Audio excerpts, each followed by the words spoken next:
Hallelujah, hallelujah, praise the Lord. जी परमजीत, जय मसीह की। जय मसीह की, प्रेज द लॉर्ड। खुदावंद यीशु मसीह की तारीफ हो। अजीज बहनों भाइयों, आपकी खिदमत में मैं और परमजीत हाजिर हैं। बिल्कुल और जी, आप कुछ कहना चाहते हैं? बिल्कुल, मैं कहना चाहूँगी शलोम आप सबको मिले, और खुदा का शुक्र करती हूँ कि वीकेंड बहुत अच्छा गुजरा। और जैसे आज मंडे 8 से 10 स्मरना की कलीसिया यानी कि द चर्च ऑफ स्मरना के बारे में बात करेंगे, जानेंगे, क्योंकि वो ख़त सिर्फ स्मरना को नहीं लिखा गया था। मैं समझती हूँ आज उन तमाम कलीसियों के नाम हैं जिनको संभलने की ज़रूरत है, और जिनको जो जिस तरह स्मरना की चर्च वो सफरिंग चर्च, और जो चर्च सफ़र कर रही हैं उनके लिए बहुत तसल्ली होगी, बहुत दिलासा उन्हें मिलेगा। Hallelujah, praise the Lord. अजीज़ बहनों भाइयों, खुदावंद की तारीफ़ करते हुए इस प्रोग्राम को शुरू करते हैं। कलीसिया प्रोग्राम, और स्पेशली आज का जो टॉपिक है कलीसिया में स्मरना की कलीसिया है। और ज़ाहिर बात है कि उन 7 कलीसियों में से एक कलीसिया है, इस पर हम गौर करेंगे और बहुत कुछ हमें सीखने को मिलेगा। आइए मिलकर दुआ करते हैं जी परमजीत, ताकि हम तैयार हों, अपने आप को खुदावंद के हाथों में दें, अपनी अक्ल और बुद्धि को उसके हाथों में देते हैं, ताकि खुदावंद खुद इस प्रोग्राम को आगे चलाएं, और जो कुछ बोलें वो खुदावंद के कलाम मुक़द्दस में से हो, और हम ना बोलें, हम ना सोचें, बल्कि पवित्र आत्मा के ज़ोर से खुदावंद का कलाम, सच्चा जो कलाम है, वो आपकी खिदमत में हाजिर पेश हो। खुदावंद तेरा शुक्र और तेरी तारीफ़ करता हूँ खुदावंद इस मौका के लिए, खुदावंद, और इस ज़िंदगी के लिए जो तूने बख्शी है, ताकि खुदावंद तेरे वचन को खुदावंद दुनिया तक लेके जा सकें। और खुदावंद ये जो हमारे लिए खुदावंद राह के लिए रोशनी है, प्यार खुदावंद यीशु मसीह, खुदावंद कदमों के लिए चिराग है, प्यार खुदावंद, ताकि ये दुनिया के लिए रोशनी और कदमों के लिए चिराग बन जाए, ताकि लोग भटक ना सकें, बल्कि खुदावंद तेरी सच्चाई उन तक पहुँचे कि तू ही सच्चा जिंदा खुदावंद है। इस प्रोग्राम को खुदाम तेरे हवाले करता हूँ खुदाम, और सारे अजीज़ों को जो इस वक्त इस प्रोग्राम को देख रहे हैं खुदाम यीशु मसीह, खुदाम तेरे हाथों में देता हूँ। पवित्र आत्मा खुदाम अपनी बाहों में इन सबको ले ले, और खुदाम इकट्ठे मिलकर हम खुदाम तेरे कलाम में से खुदाम उन गहराइयों को सीख सकें खुदाम, ताकि हम खुदाम तेरे पीछे पीछे और तेरी आवाज़ पर लब्बैक कहने वाले हों, यस कहने वाले हों खुदाम यीशु मसीह। परमजीत के साथ हो प्यार खुदाम, मेरे साथ भी हो खुदाम यीशु मसीह। हमारा खुदावंद हमारी ज़ुबानों का ज़िम्मा ले खुदावंद यीशु मसीह, ताकि खुदावंद हम तेरे कलाम में से उन सच्चाइयों को खुदावंद सीख सकें, बयान कर सकें खुदावंद यीशु मसीह, जिन सच्चाइयों से खुदावंद ये दुनिया चलती है। इस दुआ को आपने सुना है और कबूल कर लिया है अपने प्यारे मीठे यीशु नासरी नाम में। आमीन आमीन आमीन। बिल्कुल कहूँगी कि आज का जो सफरिंग चर्च पे हम गौर करने वाले हैं, इमीडिएटली हमें याद आती है कि कैसे मसीही लोग पूरी दुनिया में इस वक्त भी सताए जाते हैं। बेशक 2000 साल पहले की कलीसिया पे हम गौर करने वाले हैं, लेकिन आज भी हम नज़र दौड़ाएं तो यीशु से जो प्यार करते हैं, सच्चाई को चाहते हैं, और उस सच्चाई से दुनिया की तकदीर को बदलना चाहते हैं, उन्हीं को मार खानी पड़ रही है, उन्हीं को ही आग की लपेट में फेंका जा रहा है, भट्टे में फेंका जा रहा है, कत्ल किए जा रहे हैं, सर कलम हो रहे हैं, बेहुरमती हो रही है, यहाँ तक कि उन्हें जो है मसलूब किया जा रहा है, क्रूसीफाई किया जा रहा है, नौजवान लड़कियों की इज्जत लूटी जा रही है। किस लिए? क्योंकि वो सच्चाई से प्यार करती हैं और उस राह, हक और ज़िंदगी का इनकार नहीं करती, जिसका नाम यीशु हमशीह है, जीसस क्राइस्ट है, उसका इनकार नहीं करते। जो हम ये ना समझे कि बरतानिया में रहते हुए, यूरोप में या अमेरिका में रहते हुए हम इम्यून हैं, कि हमें ये सज़ा नहीं या इस तरह से प्रोसिक्यूशन नहीं मिल सकता। ऐसा कोई भी ना अपने आप को समझे, क्योंकि प्रोसिक्यूशन उनके लिए हमेशा होगा जो सच्चाई की राह पे चलेंगे, जो सच बोलेंगे। कहते हैं ना, सत्यमेव जयते, सत्य की हमेशा जीत होती है। तो वो सत्य एक्चुअली यीशु है, यीशु है, उसकी तालीम, उसकी शिक्षा, ਉਹਦੀ सारी किते हुए काम, ਉਹਦੀਆਂ गल्लां बातें सच्चाई ने। सो इस करके सच की हमेशा जीत होती है। तो ये भी जो स्मरना की कलीसिया, सरफराज और मैं मिलकर दोनों इस पे गौर करेंगे। मुझे प्रिविलेज हुआ था कि पिछले हफ्ते हम टर्की में थे, जैसे हमने वापसी पे आकर इफ्सिस की कलीसिया पे गौर किया कि वो किस तरह की कलीसिया थी। वो बहुत होनहार थी, बड़ी शानदार कलीसिया थी, सब कुछ परफेक्ट था, लेकिन वो पहली मोहब्बत अपनी यीशु के लिए खो चुकी थी। तो खुदावंद को शिकायत थी उस कलीसिया से। अब ये जो है स्मरना की कलीसिया, इससे मुझे बहुत प्यार है, क्योंकि ये बड़ी परसिक्यूटेड चर्च थी, ये बड़ी सफरिंग चर्च थी। और जैसे मैंने कहा कि जब खुदावन यीशु मसीह ने इन खतों को खुद लिखवाया और वो जानते थे कि किस तरह से किसको रिवॉर्ड करना है और किसको किसकी जो है किस बात को रिब्यूक करना है। तो इसमें जो मैं चाहूँगी कि बहुत शानदार ये study according to the book of Revelation chapter 2 verse 8 to 11 and we do have some footage जो मुझे मौका मिला स्मरना में जब हम गए, तो उसमें अभी बहुत शॉर्टली आपके साथ शेयर करेंगे। उस जगह पे बैठकर हमने बहुत सारी बातें भी की और मैंने खड़े होकर ये भी बताया उस जगह पे कि हम जब स्मरना में थे वहाँ उस कलीसिया का क्या हाल था। लेकिन इस जज्ब बात को सफराज आगे लेके जाते हैं। 7 चर्चेस को हम एग्जामिन करते हैं, ठीक है ना, 7 churches. So once we have the map up on the screen we can see कि कहाँ ये लोकेटेड थी, इनकी लोकेशन क्या थी चर्चेस की, जो एशिया माइनर में थी और जो इस वक्त जो टर्की है, इस्तांबुल और जो उसकी कैपिटल, हाँ जी, एंकारा मुझे पूछ रहे थे तो इमीडिएटली इस्तांबुल इतनी जल्दी मुंह पे आ जाता है, लेकिन Ankara is the capital of Turkey जो मॉडर्न डे टर्की है। लेकिन स्मरना की जो कलीसिया थी, जिसे स्मरना जिस शहर का नाम था, बहुत बहाल था और इसका जो अब इस वक्त मॉडर्न डे जो इसका नाम है इज़मिर है। तो हम लोग जब यहाँ से गए तो इज़मिर एयरपोर्ट पे ही हमें जो थे हमारे गाइड हमें रिसीव करने के लिए आपके स्टडी के लिए आप देख सकते हैं मेरे पीछे जो मैप है स्क्रीन पे, ये 7 कलीसियाएं जो उस वक्त एग्जिस्ट करती थी और जिनका ख्याल जो थे यूहन्ना वहाँ के बिशप थे ख्याल रखते थे। जैसे पिछले प्रोग्राम में भी बताया कि वो बहुत प्यार करते थे सब कलीसियाओं से और नहीं चाहते थे कि कोई भी जो है खुदा के पास आया और पीछे बैकस्लाइड हो जाए, वो चाहते थे बल्कि वो बढ़ता जाए। और जो इनके ख़ास तौर पे अपोस्टल जॉन जो थे, सबसे यूहन्ना छोटे थे, खुदा यीशु मसीह के खादिम, इनकी खिदमत के दौरान इनके शागिर्द जो बने, यानी इनके शागिर्द लॉर्ड जीसस की तालीम जो यूहन्ना से करीब से ली, वो थे वहाँ के बिशप पोलीकार्प। तो हमारे पास वो फुटेज रेडी है, मैं चाहूँगी उनके बारे में भी शेयर करेंगे कि किस तरह से उनके नाम से इस शहर को अब भी हम जो है जो कहते हैं सलाम करते हैं, क्योंकि यहाँ उन लोगों ने कुर्बानियाँ दी अपनी, जिन्होंने अपनी जान जो यीशु के नाम लगा दी। So once the footage is ready we gonna go over and look at that. लेकिन इससे पहले थोड़ा सा और बता दें सफराज इस चर्च के बारे में। सबसे पहले स्मरना इसका मतलब क्या है आप समझा दें, और ये जो है it has Hebrew roots. Smyrna का मतलब पैम बिल्कुल आपने सही फरमाया कि स्मरना के जो हमारे मायने हैं वो मोर से लिए गए हैं। मोर और ये दुखों को जाहिर करता है। मोर जैसे हम मोर गिफ्ट लाए गए थे खुदा यीशु मसीह में के पैदाइश के ऊपर, मजूसी लाए थे, उसमें सोना मोर और लुबान था। जैसे मोर आपने अभी सुना है कि मोर जो था हम दिखाते हैं, तो मोर की तस्वीर आ जाएगी। तो लेकिन हम देख सकते हैं स्मरना जो है वो साहिल समंदर पर है और ये मोर की खुशबू फलदार होने को जाहिर करती है, क्योंकि ये एक ऐसा है मतलब कि एक मसाला तैयार किया जाता था, ये खुशबू है और उसके अजीज बहनों भाइयों इसमें से खुशबू निकलती है।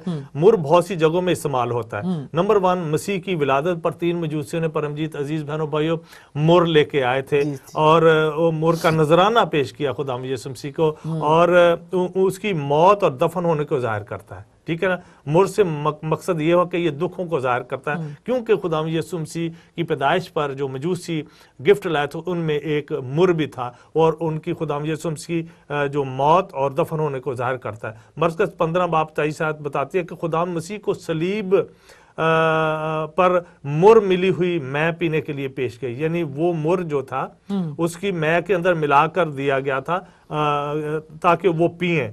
तो तीसरी बार निकोदीमस मसीह की लाश के ऊपर 50 सेर मुर अजीज बहनों भाइयों लेके आए ताकि उनको मला जाए। यूहन्ना 19 बाब और 39 मुर उन मसालों में से एक था जिनसे मसा करने का पाक तेल खरूज की किताब में मिलता है कि मुर से मसा करने का तेल बनाया जाता था। खरूज की किताब यानी एक्सोडस उसका 3 बाब उसकी 23। मुर की खुशबू पैम जो ये एक ऐसी बूटी कह लें या एक ऐसी चीज है निकलती है, जब इसको पीसा जाए तो स्मरना की कलीसिया तो इसमें से खुशबू निकलती है। जब तक इसको पिसा ना जाए तब तक इसमें से कोई खुशबू नहीं निकलती। जैसे हम कोई ऐसी चीजें हैं जो हमारे देसी दवाइयों में, उनमें वो पड़ी रहे तो कोई फर्क नहीं पड़ता। जब उनको पीसा जाता है, यानी तो मतलब के रगड़ा जाए या पीसा जाए तो उसमें से खुशबू निकलते। तो यही मुर एक ऐसी बूटी कह सकते हैं जिसको रगड़ा जाए या उसको पीसा जाए या उसका पाउडर बनाया जाए तो फिर इसमें से खुशबू निकलती है। तो ये हम देखते हैं कि स्मरना की कलीसिया दूसरी सदी में पीसे जाने के अमल में से गुजरी, पीसी। ये इसलिए इसका नाम स्मरना, ये पहले से स्मरना है, लेकिन खुदावंद ने ऐसा इसका नाम रख दिया स्मरना के ये जो कलीसिया है स्मरना की, ये इतनी पीसी गई है, लेकिन इसकी वफादारी की खुशबू आज तक टर्की के उस समंदर के किनारे पर मौजूद है, अभी तक मौजूद है, जो अजमेर शहर है, बिल्कुल, बिल्कुल, ठीक है ना। तो इसकी खुशबू आज भी है। तो ये था थोड़ा सा महल्ले वकू, और उसका मैंने बताया कि स्मरना की कलीसिया का मुर, जिसमें नाम स्मरना दो लफ्जों का एक लफ्ज बनाया। तो ये जब ये खुदा यीशु मसीह के लिए लेकर आए, जो मजूसी आए थे, वाइज मैन आए थे, तो इसे जो मर थी, इसे मौत का निशान ये जाहिर करती थी, वही पीछे जाने का, दुखों में से गुजरने का। खुदा यीशु मसीह के दफन होने, सॉरी मौत सलीब पर लेने के लिए और उनको दफन होने के लिए जिस वो प्रोसीजर में से गुजरे, वो मुर जाहिर करता है, दुखों का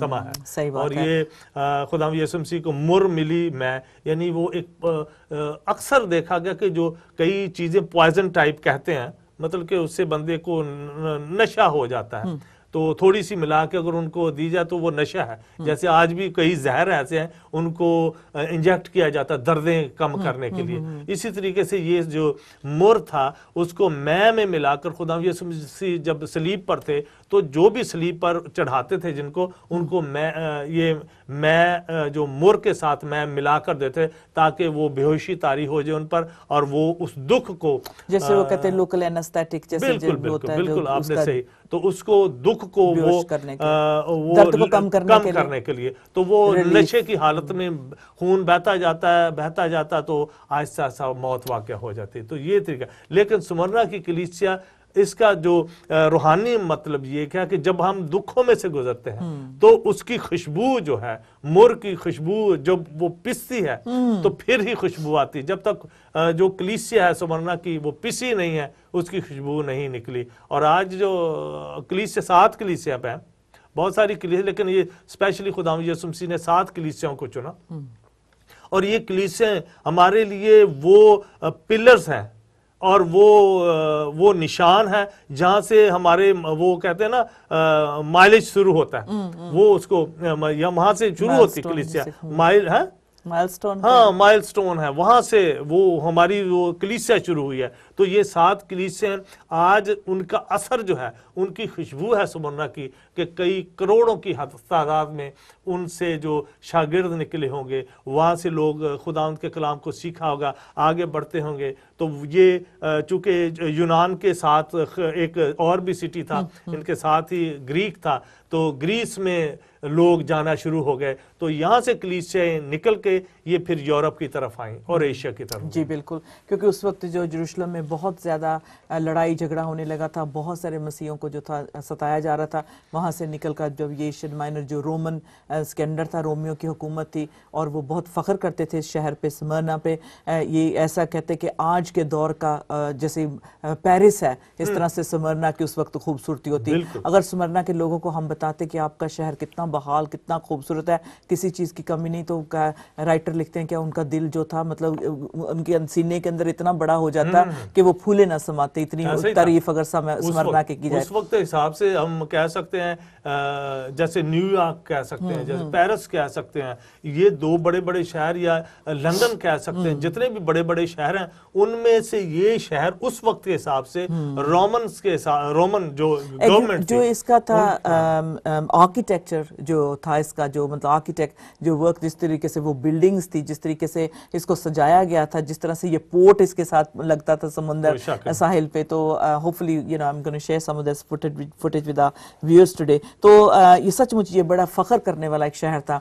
और खुशी की बात यह है कि अब जैसे खुद सरफराज ने मेंशन किया कि खुदावंद यीशु मसीह की पैदाइश पे जो थे तीन तो नहीं ज्यादा जो वाइज मैन थे, मजूसी थे, मैजाई जिन्हें कहते हैं, गिफ्ट तो ऐसे पता लगता है कि उन्होंने पेश किए। बंदे तो ज्यादा होंगे लेकिन जो उनके लीडर होंगे उन्होंने पेश किया। तो लेकिन अब जब लॉर्ड जीसस वापस आएंगे हुकूमत करने के लिए, रूल और रेन करने के लिए, बादशाह बनकर आएंगे, तो उनको मर नहीं पेश किया जाएगा क्योंकि मौत पे उन्होंने फतह पा लिया। तो अब जो है उनको इंसेंस और गोल्ड जो है पेश किया जाएगा। बादशाहत का निशान है जो उन्हें रिप्रेजेंट मतलब करता है, वो दिया जाएगा। और अब उनको जब आएंगे दोबारा तो उनको मर देने की जरूरत नहीं पड़ेगी। खुदा उनका शुक्र करते हैं। और जो स्मरना था, जैसे मैंने कहा कि आज पेरिस से हम उसे कंपेयर कर सकते हैं, इतना वेल्थी, स्टाइलिश, मतलब एक उभरा हुआ ऐसा शहर जिसमें किसी चीज की कोई कमी नहीं। अगर उसकी वेल्थ और स्टैंडर्ड को मेजर किया जाए तो मैं कहती लंदन, न्यूयॉर्क और पेरिस से कम ना था। और हर कोई उसमें बहुत अपने आप को एक कहते हैं ना अप टू स्टैंडर्ड कह लें कि मतलब समझता था अपने आप को हर चीज। लेकिन यहाँ अब सवाल तो ये था कि वहाँ ऐसी सिंबल्स भी थी जिनसे लोगों का स्टेटस बना हुआ था, ऐसी बुत परस्ती थी, ऐसी ऑकल्टिज्म वहाँ हो रहा था जिससे जो थे मसीही लोगों का रहना वहाँ बहुत मुश्किल हो गया था। अगली तस्वीर पे हम अगर चले जाएं तो उस वक्त का अगर हमें तस्वीर मिले कि एंशिएंट टाइम में स्मरना कैसा दिखता था, पहाड़ों के बीच में बसा हुआ ये शहर। और स्पेशली जिस होटल में हम रहे उस खिड़की से हम देख सकते थे कि स्मरना की पूरी जो माउंटेन, पूरी पहाड़ जहाँ पे वो शहर बसा हुआ था। हर शाम जब 3 रात हम वहाँ रहे उस होटल में, मरीना होटल में, not Marina, this was the other one, जहाँ जिस होटल में जब हम रहे तो उसमें देखते थे सामने और आंखों में आंसुओं के सिवाय और कुछ नहीं होता था। और मैं समझती हूँ कि हम 6 जने गए थे, हर कोई अपने कमरे में बैठकर उसको देखकर यही कहता था स्मरना तेरे साथ बहुत ज्यादती हुई है। और याद आती थी उन शहीदों की जिनके बारे में हम मार्टर्स की बुक में पढ़ते थे।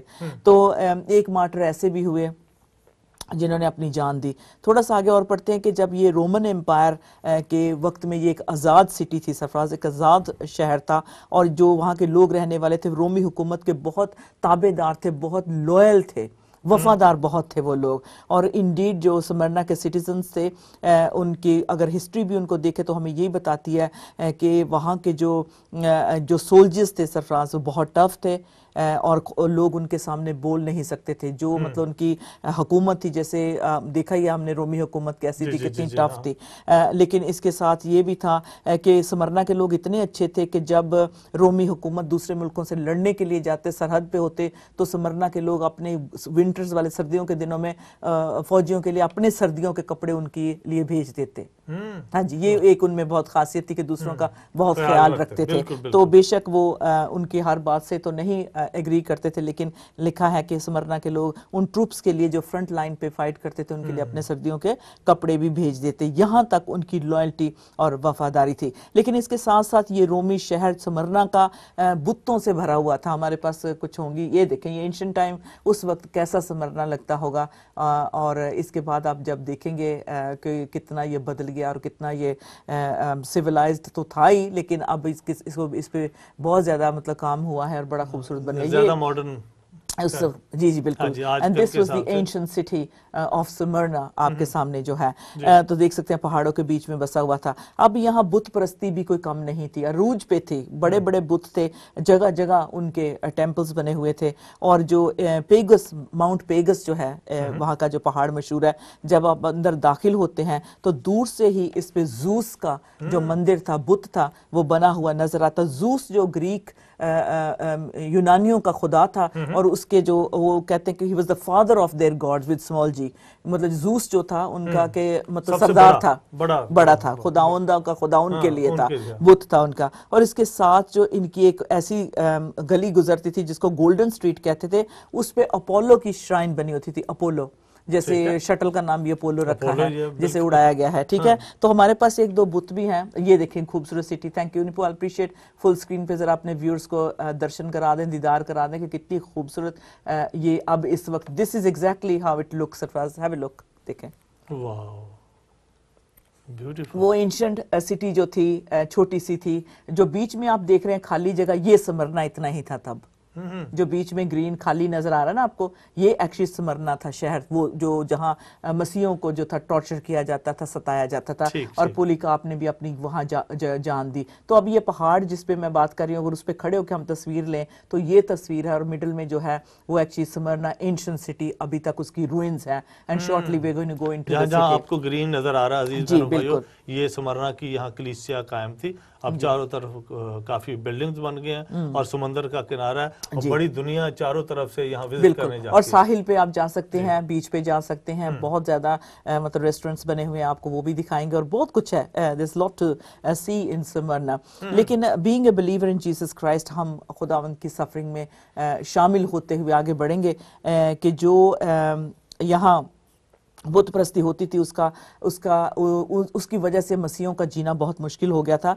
और जो अपोलो जिसे कहते हैं कि सूरज का खुदा, सूरज का जो सन गॉड जिसे कहते हैं, एफ्रोडाइट जो थी मोहब्बत की देवी थी जिसे कहते थे।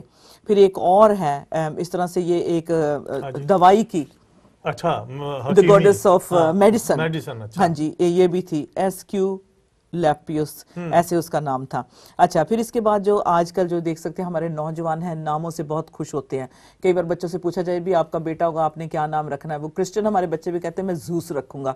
I mean, do they really know what it means? Juice का मतलब आपको पता है वो कौन था? कि शैतान का मतलब सरदार था। तो लेकिन वो इतना खुश होते हैं इन चीजों से क्योंकि वो देखते हैं कि जो क्रिकेटर हैं या एंटरटेनर हैं या फुटबॉलर है, उन्होंने ये नाम रखे हुए हैं। लिटिल डू दे नो कि इसका मतलब क्या है और इनके पीछे स्पिरिट जो क्या इनके है। पीछे रखने वाले होते हैं उनको पता होता क्या है, लेकिन बच्चों को तो नहीं ना पता। उनको ना वो लाकर, चूंकि वो बड़ा खुदा था, जूस जो बुतों का सरदार था, तो उसमें जूस और पैम एक और थी देवताओं की माँ का भी मंदिर था वहाँ। बिल्कुल बिल्कुल, सिबल नाम था। हाँ जी सिबल, उसके बारे में अभी आगे जाके बताएंगे। हाँ जी बिल्कुल, सिबल भी था। और अच्छा, फिर जो जूस, जैसे मैंने कहा कि बच्चे कहते हैं कि हम अपने बच्चे का नाम जूस रखेंगे। Please Christians be careful how you name your children. और फिर उसके बाद जो था ये जो दवाई की, जैसे कहा द गॉड ऑफ मेडिसन। फिर उसके आगे जो नौजवान हमारे बहुत मुतासिर होते हैं, बड़े इंप्रेस होते हैं डिजाइनर लेबल से, और अपने कपड़े बड़े शौक से, बड़े फख्र से, बड़ी प्राइड के साथ पहनते हैं और एक दूसरे को दिखाते हैं कि देखो मैंने कितना महंगा खरीदा है। और ये जो है ये जैसे एडिडास, रीबॉक, नाइक, ये सारे बुतों के नाम हैं। ये नाइकी का हम आपको स्टैचू दिखाते हैं अभी, जो रूइंस में उनको मिला है। और जब आप एफेसस में जाएंगे, स्मरना में जाएंगे, तो ये बुत आपको दिखा देते हैं आपको फुल स्क्रीन पे। मुझे जरा अच्छा लगेगा because of my I site. अच्छा, ये देखें कि ये कह लें कि विक्टोरियस है, इसका मतलब है कि ये विक्ट्री, फतह पाए हुए हैं। इसके हाथ में वो ग्रीक जो क्राउन है पत्तों का बना हुआ, और इसके पर जो है ये उड़ती है, ये स्पिरिट है, ये जो एंजल की तरह है, इसको दिखाया जाता है। बड़ी खूबसूरती, बड़ी प्राइड है, और ये विक्टोरियस है, ये देखें।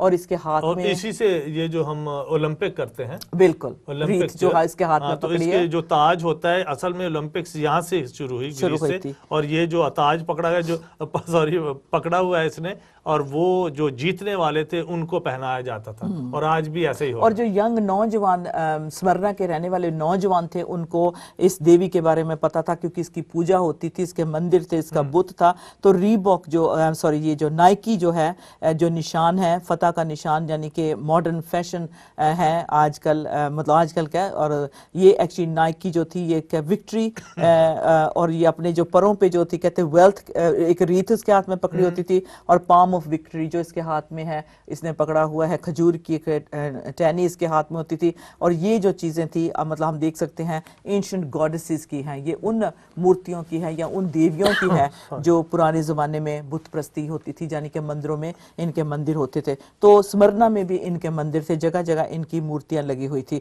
सो इसलिए जो सिटी ऑफ स्मरना थी, स्मरना का शहर एक बहुत प्रोडक्टिव शहर था, कमर्शियली बहुत अलाइव था, बहुत जैसे उसमें था। और इसमें जो थी जो बहुत सारे लोग जो कहते हैं, जैसे सरफराज ने एक्सप्लेन किया, जो मर्द जो थी जिसका मतलब है कि कड़वा और कड़वाहट है, और इस शहर में दोनों चीजें पाई जाती थी, मतलब शोहरत भी पाई जाती थी, कड़वाहट भी पाई जाती थी, और जैसे कहा कि लॉयल्टी भी पाई जाती थी, वफादार भी यहाँ लोग थे। सो सारा मिक्स, मतलब कह लें इसमें सारी मिलावट थी हर चीज की।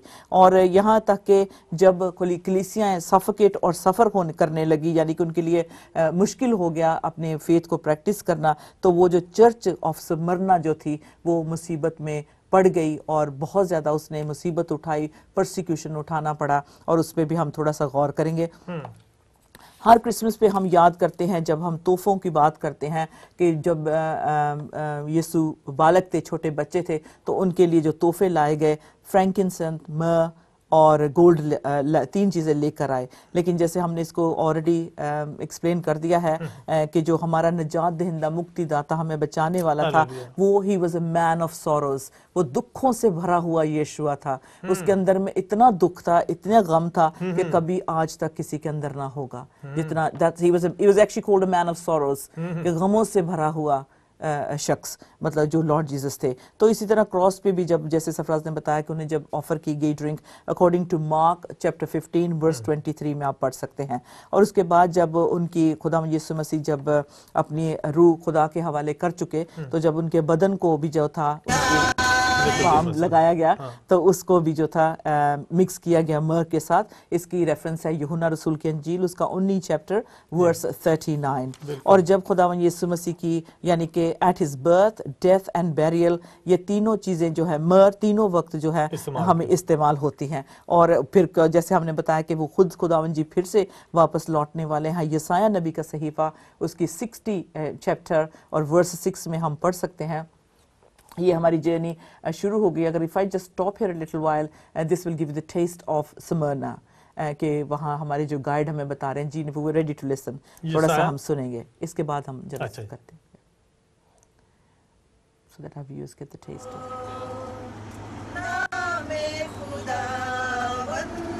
अच्छा जी, ओके, आप ऑडियो इसको बंद रखें। I think we moved a little bit further than I was expecting, never mind। अच्छा, तो इसके बाद जो यसाया नबी का अगर पढ़ना चाहें यहाँ पे, इज़ाया 60 और वर्स 6, ये हम स्मरना में हैं। you know, this is I think we are actually going out of स्मरना। अगर इससे पहले वाला हमें मिल जाए तो that will be great। अच्छा, अब आगे देखें सरफराज, 66 पढ़े यहाँ पर, चैप्टर 60 और वर्स 6 आप देखते जाएं। This is all happening in Turkey. This is where we were, this is in our coach, introduction दी जा रही है जिस तरफ हम जा रहे हैं। But I really want the very first जो था, जिस पे मैंने एक्सप्लेन भी किया है। इज़ाया जो है, हमें नबी वो बताते हैं कि खुदावंद यीशु मसीह जब वापस लौट कर आएंगे तो उन्हें सोना और फ्रैंकिनसेंस दिया जाएगा और उसमें मर नहीं होगी। और इसका मतलब है कि खुदावंद की तारीफ। इज़ाया 60 और 6 उसकी वर्स 6। हाँ जी, मैं पढ़ता हूँ।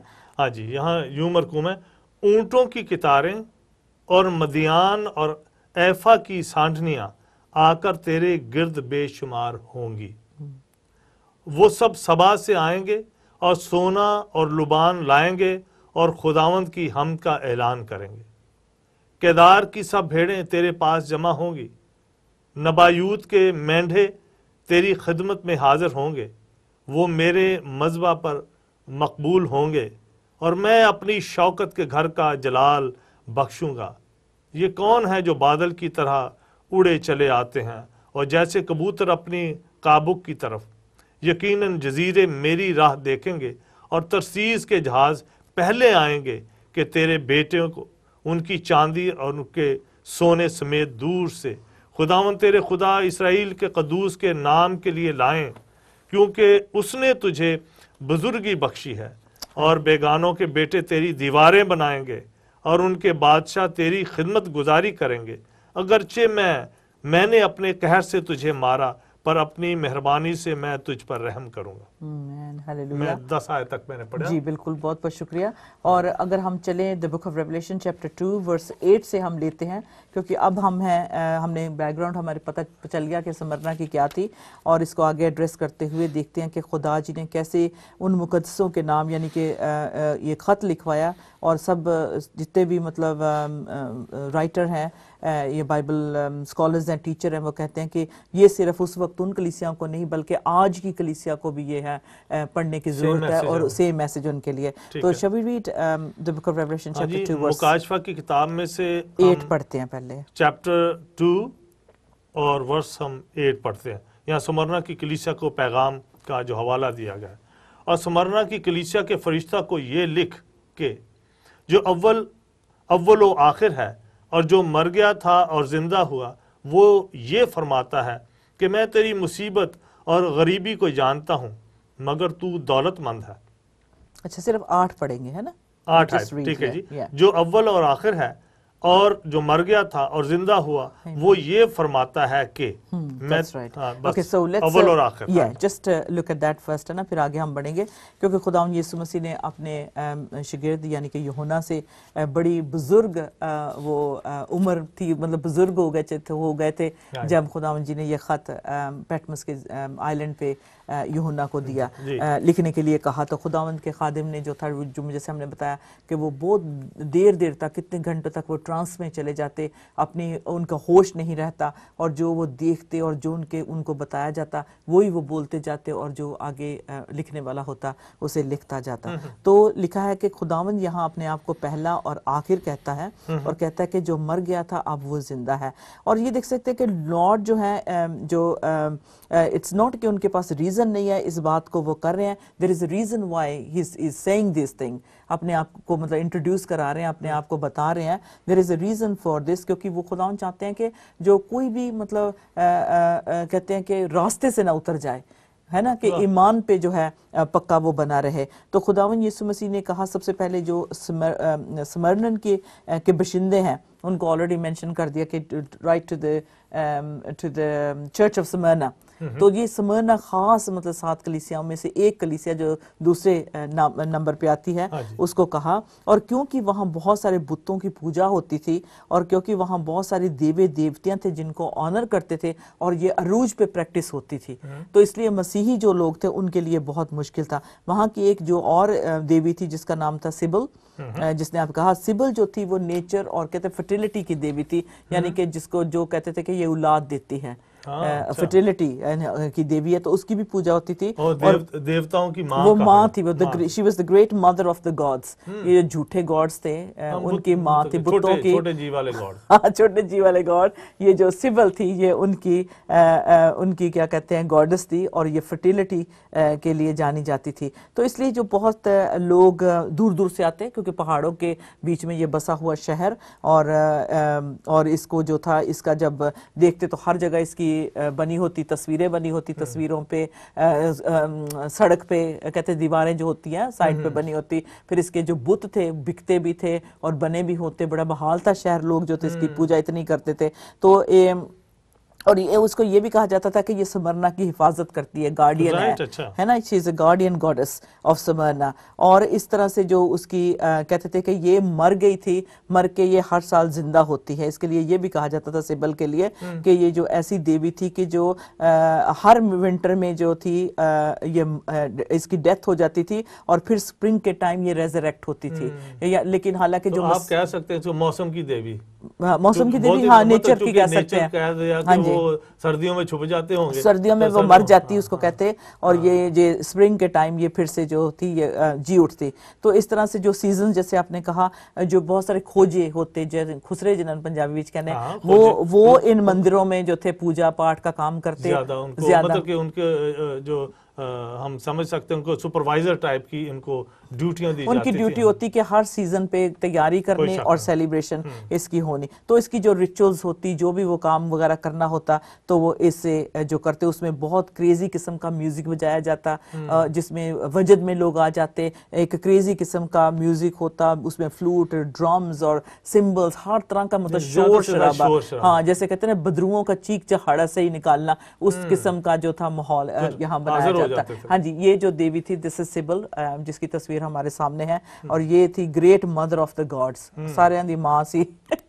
जी ठीक ठाक है ये सारे दी मां सी, और इसे कहते हैं कि माता जी सिबल, जिसको आप देख रहे हैं। अच्छा जी, इसके आगे क्योंकि अभी थोड़ा सा हम देख रहे हैं कि किस तरह से मसीहों का जो है सफरिंग जो वक्त है वो कैसे शुरू हो गया। तो जो हमारे खुदावंद के चाहने वाले लोग थे, जो जीसस के फॉलोअर थे, वो इस बात को नहीं मानते थे क्योंकि उनको पता था कि उनका ईमान खुदावंद यीशु मसीह का मसलूब होना, मर जाना, तीसरे दिन मुर्दों में से जी उठना, आसमान पे चले जाना जहां से वो मुर्दों और जिंदों का इंसाफ करने के लिए आएंगे। क्योंकि क्योंकि उनका ईमान ये था तो इसलिए इस बात को वो रिजेक्ट करते थे, वो रद्द करते थे, वो इस बात को नहीं एक्सेप्ट करते थे। For instance like when we celebrate Easter, we don't believe in Easter eggs and all this fertility वाली, ये सारे यही थे सारे मतलब पुरानी मिथ से इन्हीं में से जो है। तो so we as Christians we don't really actually believe in, neither do we encourage के एग्स वगैरह देने चाहिए, ठीक है ना। तो ये जो है ईस्टर की, लेकिन चिकन दे सकते हैं। आई डोंट नो किस सेंस में आप चिकन देना चाहते हैं। उनको तो नहीं, चिकन को मना नहीं कर सकते। अच्छा, खैर anyway, so you can see कि इनके पीछे कौन सी स्पिरिट्स हैं इन चीजों के पीछे। ये वो रवायत हम कह सकते हैं कि ये जो वहां से समरना से या इफसस से या वहां से जो कुछ होता था, वहां से कलीसिया के जो वहां से लोग आते थे तो अपने साथ कुछ ना कुछ ये चीजें ले आते थे। अच्छा, तो ये जो है, क्योंकि सिबल जो थी वो प्रोक्लेम करती थी कि वो ऐसी है कि मर जाती है और जी उठती है, लेकिन जो क्रिश्चियन लोग थे ऐसी बात को नहीं एक्सेप्ट करते थे, क्योंकि उनको पता था खुदावंद यीशु मसीह ने कहा कि मैं पहला और आखिर हूँ, which was dead and is alive. तो ये जो बात जो बिगिनिंग में वर्स 8 में हमने देखी, इसको वो क्लैरिफाई करते हैं कि जो खुदावंद ही है जिसकी मौत और पे फतह पाई, और उसी को हमने सेलिब्रेट करना है, ना कि सिबल का, ठीक है। स्प्रिंग पे आने पे जो है हमने मेले लगाने हैं और परांदियां बांधनी और चुन्नियां बांधनी है, ये कुछ नहीं हमने करना, दरख्तों पे नहीं करना, ये पूजा पाठ नहीं करना है। तो इसलिए देख सकते हैं कि जो खुदावंद यीशु मसीह ने जो एक बार कर दिया उसे हम रिपीट नहीं कर सकते, ना उनकी जगह कोई और शख्स आके कहे कि मैं मर गया और तीसरे दिन जी उठा। It was Jesus and Jesus only, ठीक है ना। ये एक जो बात थी इस्टेब्लिश हो चुकी थी और इसी पे लोग ईमान लाते थे। वहाँ की जो ग्रीक माइथोलॉजी हम कहते हैं, ये बड़ी मतलब आम लोग इसको प्रैक्टिस करते थे। और जो सिबल, जैसे मैंने कहा, साल में एक बार मर जाती और फिर उठ जाती, लेकिन जीसस क्राइस्ट एक्चुअली जैसे कहा कि एक बार मसलूब हुए और जी उठे। इसलिए सिबल जो थी कह सकते हैं कि एक परछाई की तरह मतलब थी और पेश करना चाहती थी कि you know she is just as good as Jesus, अपने आप को बताना चाहती। लेकिन जीसस एक बार मरे और एक बार जिंदा, ये मरती थी हर साल और हर साल जिंदा होती थी। सो तो क्रिश्चियंस के साथ काफी डिस्प्यूट होती होगी इस बात पे, स्मरना के जो लोग थे, क्योंकि वो इस फेस्टिवल के लिए कोई सिंपैथी, कोई प्यार, वो कई लोग नहीं कहते फिर क्यों है, मेला ही लगा, कोई गल नहीं, किसी का भी लगा, चल दे, जरा शुगल होएगा। लेकिन वो क्रिश्चियन, वो शुगल वाले क्रिश्चियन नहीं थे। वो कहते थे कि हमने जान लिया, यीशु ने हमारे लिए जान दी है, तो वो बड़े वफादार थे, यहाँ तक कि मौत को फेस करने भी के लिए भी तैयार थे। तो थोड़ी सी परसिक्यूशन की जब बात करते हैं तो मैं चाहूंगी, can we just look at the Polycarp, जो वहाँ के बिशप थे उस वक्त के, यूहन्ना के, जो कहा गया कि फरिश्ता कहा गया, हाँ जी, का फरिश्ता था डेफिनेटली, और खादम भी उनको, सही बात है। तो जरा सफरिंग का टेस्ट ले लें कि किस तरह से उस सिटी में हो रहा था, जो बेचारे जो खुदा से प्यार करते थे। Okay, let's have a look at that, shall we.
Thank you Jesus. ये देखा, हाँ जी बिल्कुल, ये थे बिशप पोलीकार्प, हाँ जी बताएं, जो स्मुरना की कलीसिया के फरिश्ते या वहाँ के बिशप थे, और इनके साथ जो किया गया उस कुर्बानी और जो उन्होंने शहादत वहाँ नोश की, और उनके ये स्मुरना की कलीसिया के जो बिशप थे उनके साथ ऐसा ही किया गया।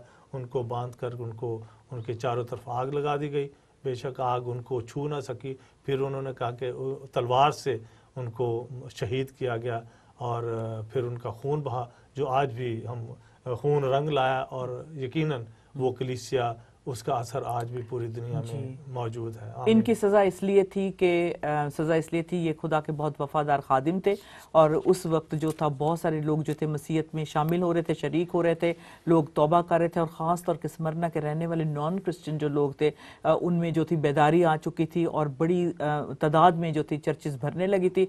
इसके मुकाबले पे जैसे हज़ारों की तादाद में जो यहूदी लोग रहते थे वो इस बात से बहुत गुस्सा करने लगे, क्योंकि बहुत सारे यहूदी जो थे कलीसिया में शामिल होने लगे, यानी कि मसीही कहलाने लगे। और इसके साथ साथ रोमियो ने तो जो उन पे ज़्यादती की मसीहियों पे बाद में की, लेकिन उस वक्त जो यहूदी लोग थे क्रिश्चियंस को बहुत सताया करते थे। अगर कोई जैसे यहूदी फैमिली कन्वर्ट हो जाती तो वो डरते कि कहीं उनका हुक्का पानी ना बंद कर दिया जाए, कहीं उन्हें मतलब बरादरी से निकाल ना दिया जाए, तो इसलिए वो 50-50 होते थे कि सिनेगॉग में भी चले जाना और थोड़ा सा ये भी कर लेना। एक और बात थी कि इन जो बुत परस्ती जो हो ही रही थी, डिफरेंट बुतों का जो काम चल ही रहा था, लेकिन इसके साथ साथ जो था रोमन जो एम्पायर था, क्योंकि उसका इतना रोब था, उनका अपना एक सिस्टम था, जो खुदा की ये तो हो ही रही थी यहूदियों के सामने बुत परस्ती हो रही थी जिसका नहीं वो इकरार करते थे, लेकिन जो सीजर था उसका ऐलान किया गया कि इसकी परस्तिश करो, इसकी पूजा करो, सीजर के सिवाय किसी को नहीं मानना आपने। बिल्कुल, यू आर राइट पैम। मैं सिर्फ ये बताना मैं भूल गया, आप के जो कैसर तिब्रियास था उसका भी एक मंदिर था वहाँ। हाँ जी। और उसमें सबसे बड़ा उसका जो सबसे बड़ा स्टैचू था वो उसका था, चूंकि वो हुकूमत कर रहा था उस वक्त, और उसके जो उसको सजदा नहीं करता था उसके साथ ऐसे ही होता था। और जो मसीही लोग थे, जाहिर बात है उनका ईमान वाहिद खुदा पर था, अब्राहम के खुदा पर था, याकूब के खुदा पर था, इसहाक के खुदा पर था। तो इसलिए उनको जो मसीहों के बारे में उनको जो भी इतलात देते थे पैम, उनको पैसे मिलते थे।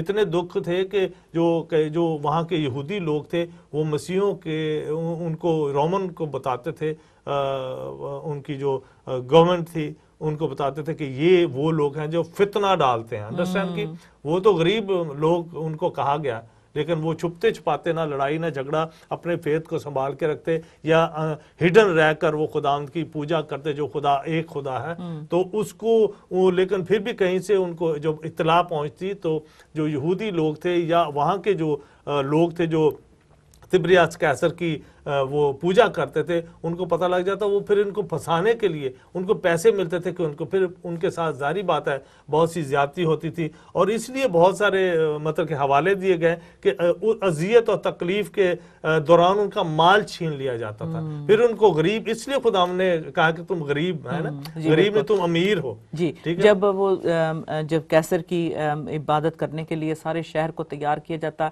और जो लोग कन्वर्ट हो गए थे वो भी उसमें हिस्सा लेते, और क्या होता था कि जब बुत लगा हुआ है कैसर का तो उसके सामने उसके साथ राख रखी होती थी जिसे इंसेंस कहते हैं। तो आपने सिर्फ इतना ही करना होता था कि चुटकी भर के आग में बस डालना होता था, और जिससे जो था आपको सर्टिफिकेट दिया जाता था हर साल कि आप सीजर के साथ हैं, आप कैसर के साथ हैं, ना कि मतलब किसी और देवी देवता के साथ या किसी और को मान रहे हैं। So neither you are Jew neither you are Christian, but लेकिन आप जो सीजर के हैं, कैसर का कहना मारे हैं, कैसर के लोग हैं, तो कैसर की बात मानते हैं, इसका मतलब आप वफादार है इस मुल्क इस कंट्री के साथ। तो बहुत सारे क्रिश्चियन लोग थे वो नहीं जाते थे, वो नहीं करते थे, उनसे पैसे छीन लिए जाते, उनको मार दिया जाता, उनको हर तरह की मतलब टॉर्चर दिया जाता। मुफलिस कहते हैं, लिखा है मुफलिस कर दिए जाते थे, यानी इतने गरीब, यानी उनके पास कुछ खाना पीना मतलब नहीं था उनको मतलब दिया जाता, उनको कपड़ा कोई लेने की इजाजत नहीं, कोई उनको खाना नहीं बेचेगा, कोई कुछ भी उनको नहीं मिलता था। तो अब जो अब इतनी परसिक्यूशन अरूज पे चला गया तो बस लोग कहने लगे कि पोलीकाप को जब एक दिन ख्वाब आया कि रात को उसके तकिए को जो है आग लग गई है, तो उसने सुबह उठ के अपने अजीज़ों को बताया, चर्च को बताया कि मेरी जो अब मैं खुदा उनके पास बहुत जल्द जाऊंगा और इस तरीके से जाऊंगा कि मुझे आग में से जलाया जाएगा, क्योंकि जो एक वहाँ जगह जिसको हमने दिखाया आपको, उस जगह पे वो लकड़ियों की पायल होती, उसके ऊपर कील लगा दिए जाते, एक क्रूसीफाई की तरह जैसे कील लगा दिए जाते, और आसपास वो लकड़ियाँ रख के उसको आग लगा दी जाती, इस तरह से भी उनको जलाया जाता।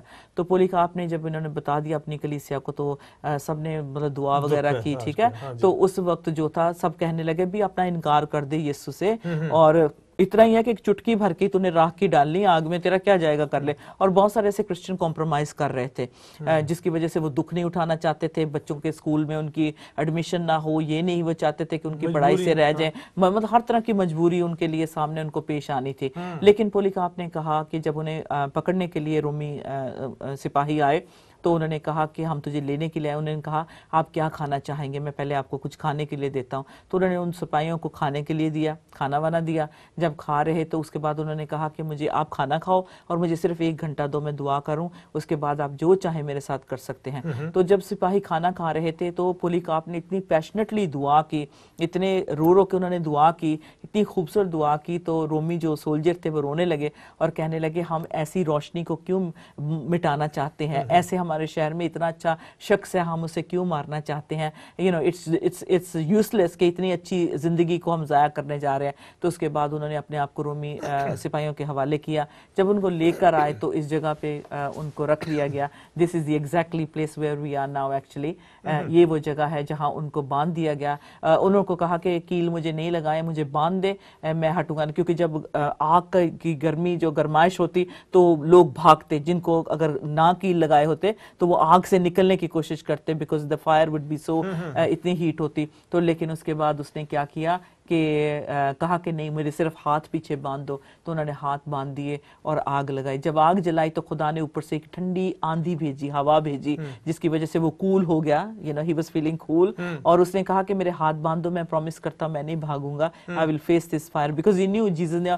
और जब उसको बांधने लगे तो आसमान से सबने ये आवाज सुनी कि खुदा ने कहा पोलीकार्प एक्ट एज ए मैन, सिर्फ तू एक जो है ना वही बस एक्ट कर, मैं बाकी टेक केयर करूंगा। तब उसने कहा कि, और फिर खुदा ने जब आंधी चलाई तो वो कूल हो गई हवा ना, उसको नहीं जलाने लगी। तो इसके बाद जो सोल्जर ने अपने तलवार ली और उसको जब पियर्स किया, उनके अंदर से जो गशिंग आउट, जो खून निकला उनके बदन से, उससे वो सारी आग बुझ गई। अब उन्होंने सोचा कि हमने पोलीकार्प को मार के बहुत अच्छा किया, लोग डर जाएंगे, कैसर की पूजा करेंगे, सारे क्रिश्चियन इनकार कर देंगे कि अगर इतनी भयानक सजा है तो बाकी बिशप को अगर मार दिया, उसको नहीं छोड़ा तो हमारा क्या होगा, तो चुटकी भर के ही एक डालने की जरूरत है, क्या फर्क पड़ता है। लेकिन खुदावंद के खादिम ने कहा 86 ईयर्स मैंने खुदा की खिदमत की, अपने राजा की, उसने मेरा कभी कुछ नुकसान नहीं किया, अब मैं उसका क्यों इनकार करूंगा। जब वो खुदा के हवाले मतलब चले गए, उनकी आत्मा उनसे निकल गई और वो चले गए, तब उसके बाद सरफराज इतनी ज्यादा बेदारी स्मरना में आई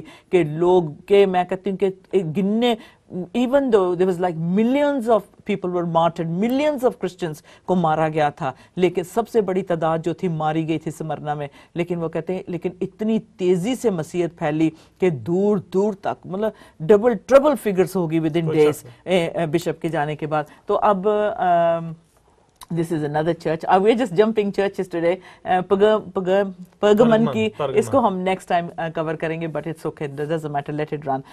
तो जो पहले हम देख रहे थे कि इस बात पे, अच्छा वर्स 9 पे हम चलते हैं, जब खुदावन ने इन शहीदों के बारे में जो कहा है और उनकी जो तंगी और मुसीबत है उसको भी खुदावन जी देखते हैं। खूबसूरत बात यह है कि यीशु हमारी छोटी छोटी बात को जानते हैं, वो हमारी एक एक रग को पहचानते हैं, अंदर से हमारे जो एक कहते हैं ना दुख का जो लावा फूटता है और जो आंखों तक आंसू बन के आता है, जो अंदर से दर्द कहते हैं गहरा उठता है, यीशु उसको भी जानता है, क्योंकि उसने महसूस किया था, क्योंकि उसने तंगी देखी थी, उसने बर्दाश्त किया था। जब वो पैदा ही हुआ था उसके लिए एक चरनी में उसे रखा गया, उसके लिए घर भी नहीं था, एक कहते हैं कि एक अच्छा सा कंबल भी नहीं था जिसमें लपेटा जाए उस बेबी को, और उसके लिए कोई इतनी सर्वेंट्स नहीं थी प्रिंस को मतलब पैम्पर करने वाली, घास फूस पे डाल। तो इसलिए जीसस जो थे बचपन से ही वाज अ सफरिंग मसाया, और इसलिए वो जो सफर लोग करते हैं उनके लिए ये आज कंफर्टिंग बात है। मैं इस बात से बहुत कंफर्ट लेती हूँ कि जीसस ने जो सफर किया, क्योंकि जो शहीदों का लहू है वो ही कलीसियाओं का बीज है। आमीन। तो यीशु की जो सफरिंग है वही हमारी एक्चुअली उसी में जिंदगी है, उसी में हमें मसीहत मिलती है, उसी में हमें मसाया मिलता है। और जो आज इस वक्त सफर कर रहे हैं, दुख हैं जिनके दिल में, जीसस कहता मैं तेरे एक एक आंसू को जानता हूँ, मैं तेरे एक एक दुख को जानता हूँ, मुझे पता है तुझे लोग बिना वजह तेरे लिए बातें करते हैं, मुझे पता तुझ पे झूठे इल्जाम लगाए जा रहे हैं, मुझे पता है तुझे खाने के लिए नहीं दिया जा रहा, मुझे पता तू छुप कर अपने कमरे में बाइबल पढ़ती है, मुझे पता है तू अपने बच्चों से मेरी प्यार छुपाने की कोशिश करती, बट मैं सारी बातों को जानता हूँ। सो दिस इज वे स्मरना की जो कलीसिया है सरफराज, वो इतनी लोनली, इतनी तन्हा, इतनी टूटी हुई है, इतनी बिखरी हुई है। और अगर हम बुक ऑफ एक्ट्स में देखें, खुदावंद जी क्या कहते हैं कि जब तुम गरीब हो तब तुम अमीर हो, जब तुम है ना, जब तुम अपने आप को समझते हो कि तुम्हारे पास कुछ नहीं है, एक्चुअली तभी मैं तुम्हारे साथ हूँ। That's when you have me. So आज मैं समझती इससे भी हमें बड़ी ब्लेसिंग मिल रही है जी।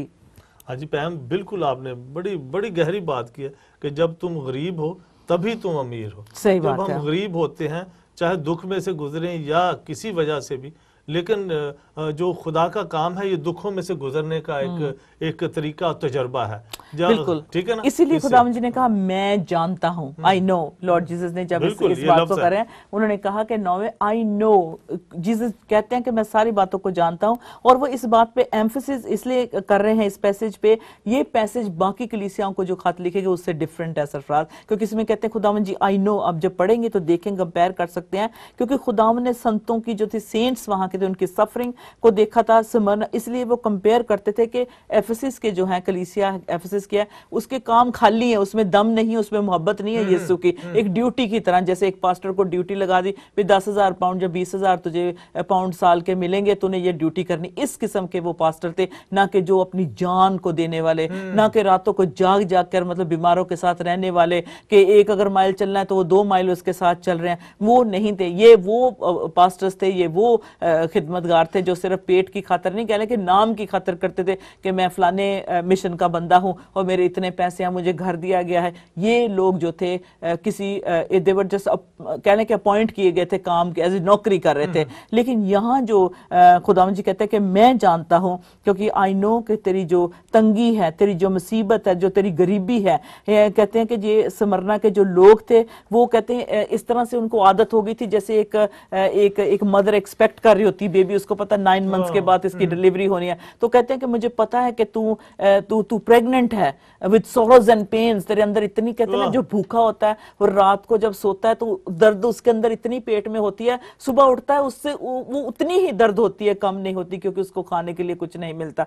इसलिए वो कहता है कि मुझे पता, खुदावंद यीशु मसीह ये कहते हैं कि तेरे दुख मैंने देख लिए हैं, वो आपके दिल में जो दर्द है, कहता मैं उसे महसूस कर सकता हूँ। सो अगर ये स्मरना की कलीसिया भूखी सो रही थी, तो जीसस कहते हैं मैं भी भूखा सो रहा हूं तुम्हारे साथ, मैं तुम्हारी भूख को जानता हूं।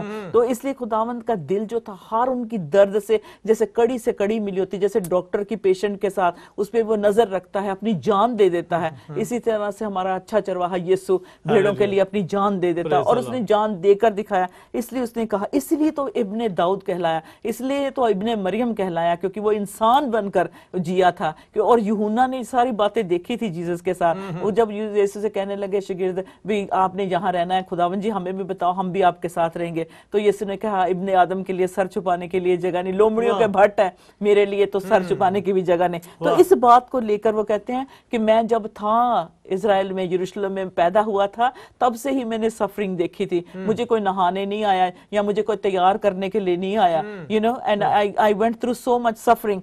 और यहाँ तक के मैं तेरी गरीबी को, तेरी तंगी को, हर चीज को जानता हूं। यूं लगता है जैसे तुझे पीड़ा जन्म ले रही है तेरे अंदर, और लेकिन यीशु ने कहा मेरा दिल तेरी हर चीज को देखता है, जानता है, और तेरे आंसू मेरे आंसू हैं, और तेरा ऑपरेशन और तेरा ग्रीफ जो है तेरा नहीं बल्कि मेरा है, क्योंकि मैं इन सब बातों में से गुजरा हूं। और जब जो प्रेशर है तेरे ऊपर, जो तू सताया जा रहा है, दबाया जा रहा है, स्मरना की कलीसिया, मैं इसी तरह से इन बोझ को उठा चुका हूं, और मैं जानता हूं कि मेरी फुल वेट, कहते हैं जीसस कहते हैं कि मैंने सफरिंग का अपने ऊपर लिया है। तो स्मरना मैं जानता हूं, आई नो स्मरना के लोगों के तुम्हारे लिए कितनी मुश्किल है, लेकिन कहते हैं कि ये कोई भी ऐसा जो आपकी ट्रायल होगा, वो मैं उसको नजरअंदाज नहीं करूंगा।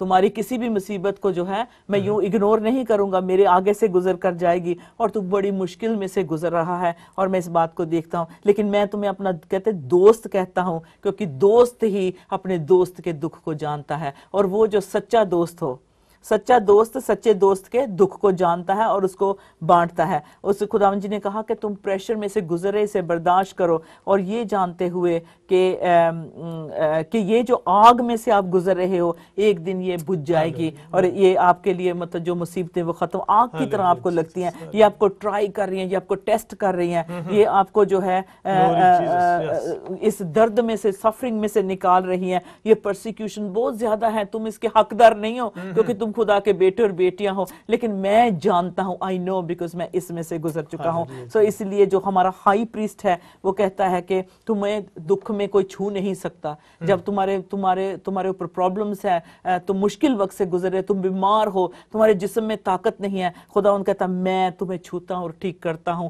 मैं तुम्हारी सारी इन हड्डियों की दर्द को भी जानता हूं, कहते हैं। तो कहते हैं कि लेकिन तुम जो है गुनाह से अलग किए गए हो, तुम छुड़ा लिए गए हो, इसलिए इन चीजों का तुम पे कुछ असर नहीं होना चाहिए। इब्रानिया की किताब 4 चैप्टर 4 वर्स 15 में लिखा हुआ है, इसलिए क्योंकि वो खुद हमारे दुख अपने ऊपर ले चुका था, जीसस कह रहे हैं। और इब्रानिया 2:18 में लिखा हुआ है, for in that he himself has suffered being tempted. वो कहते हैं कि बेशक आजमाइशें हैं आपके लिए, वो कहते हैं कि थोड़ी सी धूल ही है, उठा के चुटकी भर वो मिट्टी, वो जो इंसेंस ही डालनी है ना, धूप ही जलानी है ना बुत को, इतना कर दो, लेकिन तुम कहते हैं इनकार कर देते हो, इसलिए क्योंकि तुम्हारी सफरिंग और आजमाइश तुम्हारे सामने है। लेकिन क्या यीशु नहीं आजमाए गए थे? क्या उन्होंने सफरिंग नहीं ली थी? इब्रानियों की किताब में हमें मिलता है। तो यीशु का जो ट्रायल था पूरे शहर के सामने था। जब खुदावंद जी आजमाए गए तो सारे शहर के सामने थे, उनके सामने दौलत रखी थी। इब्लीस ने कहा था झुककर मुझे सजदा कर तो सारी दौलत तुझे दे दूंगा।